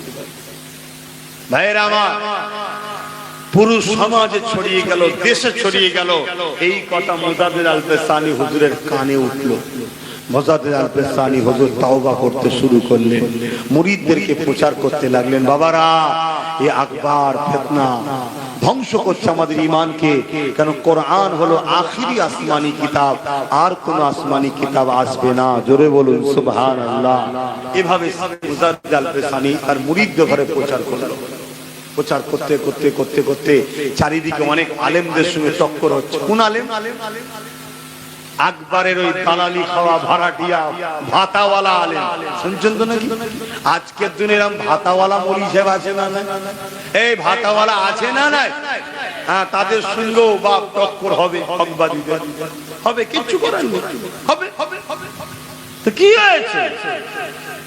আল্লাহর উপরে যদি ভরসা থাকে আর মুহাম্মদ সাল্লাল্লাহু আলাইহি সাল্লাম যদি আমাদের একমাত্র লক্ষ্য হয়, ও সব ভাবতে গেলে হবে না। এই টক্কর হতে হতে হতে একটা দিন এমন বিপদ হয়ে গেল, হতভাগা আকবর মুজাদ্দিদ আল-পেসানির সঙ্গে যুদ্ধের ঘোষণা দিলেন। চলো ময়দানে আসুন। মুজাদ্দিদ আল-পেসানির সিজদায় পড়ে আল্লাহর কাছে কাঁদছে, আল্লাহ আমার দিকে যারা আছে সব দুর্বল মানুষ, গরিব মানুষ, অল্প মানুষ, আর আকবর সে রাজা, তার দিকে সব। আল্লাহ দিনকে আপনি বিজয় করার স্বার্থে, এটা মুজাদ্দিদ আল-পেসানির বিজয় নয়, দিনের বিজয় হবে, আপনি আমায় সাহায্য করেন। জোরে বলুন সুবহানাল্লাহ। ময়দানে গিয়ে হাজির হলো মুজাদ্দিদ আল-পেসানি। দেখছেন বিশাল বাহিনী আকবরের, বিশাল বাহিনী, মিলিটারি থেকে শুরু করে পুলিশ থেকে, আর ওই সব সমাজের নামি দামি সব বক্তা, মুলি সাহেব, মুফতি, পাগড়ি টাগড়ি আজকাল ফাজকাল লেগিয়ে একদম পুরো ফেরেশতা সেজে আকবরের পাশে। শুনছেন? সব ভাড়াটিয়া হাজির হাজির। আমরাও সেদিন দেখলাম সেজে গুজে সব আজকে জালিমদের পাশে দাঁড়িয়ে আছে। জালিম বলছে দিল্লি যাও, একটা কারো মুখে কথা হলো না। আপনি কি কথা বলছেন? আপনি কি বলছেন? আপনি তো বলেছিলেন বিজেপি কে রুখতে আমায় সাপোর্ট করো, বিপদে পড়লে সাথ দেবো। আজকে দিল্লি যান মানে একটা কেউ বলেছে না? ভাড়াটিয়া। হ্যাঁ, এই কথা শুনে ভাড়াটিয়া কোন আমার বিরুদ্ধে লাগবে আমিও জানি, কিন্তু ভাড়াটিয়া তুমি দুনিয়ায় যা খুশি করতে পারো, মনে রেখে দিও কিয়ামতের দিন আল্লাহর সামনে জবাব দিতে হবে। তোমার একবার বলা দরকার ছিল না যে আপনি কি বলছেন, এটা আপনি কি বলছেন? এত বড় বিরোধী করা হলো, এর বিরুদ্ধে কোন উলামাদের মুখে কথা নেই। আমি একটা দুঃখ প্রকাশ করেছি, আমার বিরুদ্ধে আবার একদল লেগে গেছে, আছে না? না। হ্যাঁ, এই সব পরে বসে বলবো, দাঁড়া আগে আরো খুলাসা হোক মুনাফিক কোন, তারপর আপনাদেরকে জানাবো। অসুবিধা হচ্ছে আপনাদের, আমার বাপ আমার ভাইদের অসুবিধা হচ্ছে। নীতিতে মজবুত হন। যদি আব্বাস সিদ্দিকীকে ভালো লাগে মজবুত হন, আর নাই বাদ দেন। দিয়ে যেদিকে ভালো লাগে, ভাড়াটিয়ালে থাকতে চান ভাড়া নিয়ে থাকেন, ভাড়াটা নিয়ে থাকেন। আর এই সব কথা বলি বলে অনেকে আমার সঙ্গে মিশতে চায় না, আমি থাকলে থাকতে চাই না। কি হয়েছে? কি হয়েছে? কোনো সমস্যা নেই। আমি আমার ভালোবাসার মানুষদের বলেছি, যদি নীতিতে মজবুত হও তাহলে আমাকে নিয়ে চলো ভাই, আর না হয় যা ভালো লাগে করো। আমি তোমাদেরকে কাউকে জোর করেছি বলতে পারবে কেউ কখনো? না, প্রেমে কখনো জোর হয় না। আরে আমার ধর্ম বলছে জোর করা যাবে না। হতভাগা আকবর এই ময়দানে এসে গেল, মুজাদ্দাল পেছনে দোয়া চাইতে, আল্লাহ আপনি সাহায্য করেন। বিশাল তুফান এলো, সেই তুফানে হতভাগা কি বলে মুজাদ্দিল আল পেছানি ও তার বাহিনীর উপর দিয়ে গিয়ে হতভাগা আকবর ও তার বাহিনীকে তুলে আল্লাহর জাহান্নামে পাঠিয়ে দিল। জোরে বলুন সুবহানাল্লাহ, আরো জোরে বলুন সুবহানাল্লাহ। নারী দিবে আসেন বসতে দেন চেয়ারে। তো ভাইয়ের আমার শুনছেন তো নাকি? তুমি দাওয়াতি মানুষ, যাও যাও, শুনছেন তো নাকি? উলামায়ে তিনি আলোচনা করবে, আমি সংক্ষেপ করছি। আমার কথাতে ভাষাতে ব্যবহারে কেউ কষ্ট পেয়েছে? মনে রাখবেন আমার কথাটা মন দিয়ে শুনে। শুনছেন তো নাকি? প্রত্যেকটা ওয়াকফ কালা কানুনের বিরোধী আন্দোলনকে আমি সাপোর্ট করছি। আমার ভালোবাসার লোকেরা শুনছেন? প্রত্যেকটা সে যেই করুক, ওয়াকফ কালা কানুনের বিরুদ্ধে যারাই আন্দোলন করছে তাদেরকেই আমি সাপোর্ট করছি, আগামীতেও করব। শুনছেন না শোনেননি? তবে একটা কথা মনে রাখবেন, যারা আন্দোলনের নামে মুসলিম উম্মাকে গুমরাহ বানাচ্ছে, সমাজ বিরোধী, সংবিধান বিরোধী, গণতন্ত্র বিরোধী ফিতনা ফাসাদ করছে, বা কেন্দ্রের বিরোধী নামে রাজ্যের দালালি করছে, তাদের সাথে কিন্তু আমি না। শুনছেন না শোনেন? হ্যাঁ, তাদের সাথে আমি না। কেননা ও যেমন ইসলামের দুশ্মন প্রকাশ্য, এ তেমন ইসলামের দুশ্মন কিন্তু বন্ধু সেজে মুনাফিক। শুনছেন না শোনেন? কষ্ট হচ্ছে, কষ্ট হচ্ছে। এরপরও দেখবেন অনেক ভাড়াটি আমার বিরুদ্ধে বলবে, অনেক ভাড়াটিয়া বলবে, কিন্তু ওই ভাড়াটিয়ারা একবারও বলবে না 3টে এমপি কেন যায়নি কৈফিয়ত দেন, কেন রাজ্য থেকে কেস করছেন না কৈফিয়ত দেন, কেন আপনি নিন্দা বিল পাস করছেন না বিধানসভার মধ্যে কৈফিয়ত দেন। একবারও বলবেন না কেন দিল্লি যাওয়ার কথা বললেন কৈফিয়ত দেন। একবারও বলবেন না যে 1000-এর উপরে ভাঙরের ছেলেদেরকে ওয়াকফ কালা কানুনের বিরোধী কেন্দ্রের বিরুদ্ধে আন্দোলন করতে নেমেছিল, তাদেরকে কেস দিলেন কেন কৈফিয়ত দেন। একবারও বলবে না যে বিভিন্ন জায়গায় আন্দোলন করতে গেলে থানা নিরীহ মানুষকে চমকাচ্ছে, হুমকি দিচ্ছে যে আন্দোলন করা যাবে না। তা আপনার পুলিশ এটা করছে কেন বলবে না, শুধু মুখে বলবে আমি হতে দেব না। শুনছেন না শোনেন? অথচ 2025-এ কেন্দ্র সরকার যেটা করতে চাইছে কি, ওয়াকফ কমিটির মধ্যে অমুসলিমকে ঢুকাবে, তাই তো নাকি? 2024-এ অলরেডি আমার পশ্চিম বাংলায় ওয়াকফ কমিটিতে অমুসলিম 2জনকে রাজ্য সরকার ঢুকিয়ে দিয়েছে। আমি তো বললে খারাপ, যে যা পারে বলুক গে যাক, যে যা পারে করুক গে যাক, আমার দেখার দরকার নাই। আমি আল্লাহ রসুলের জন্য বলছি, বলবো, আগামী তো যতদিন আল্লাহ বলাবেন। কথা ক্লিয়ার? আপনারা যদি আমাকে নিয়ে মিশতে পারেন চলুন, আলহামদুলিল্লাহ একসাথে বলবো। আমি বলবো, আপনারা বলবেন ঠিক বলেছেন, আপনাদেরও বলা হয়ে যাবে। তাহলে ইমানের দ্বিতীয় স্তরে আমরা থাকবো। প্রথম স্তর হাত তোলা, অন্যায় দেখলে ওটাতে আমরা পাচ্ছি না কেন, রাজ ক্ষমতা আমাদের হাতে নাই, থাকলে পুলিশ দিয়ে অন্যায়কে রুখতাম। ঢুকছেন না? ঢুকেন না? তা দ্বিতীয় নম্বরটাতে আমরা আছি, তৃতীয়টাতে আমরা থাকছি না, তৃতীয়টাতে কমসে কম থাকি। বলুন ইনশাআল্লাহ। এখন ভাই এসেছে, কথা বলবে, আমি আর কোনো কথা নয়। দুরূদ শরীফ, আল্লাহুম্মা সাল্লি আলা। কি বলছো?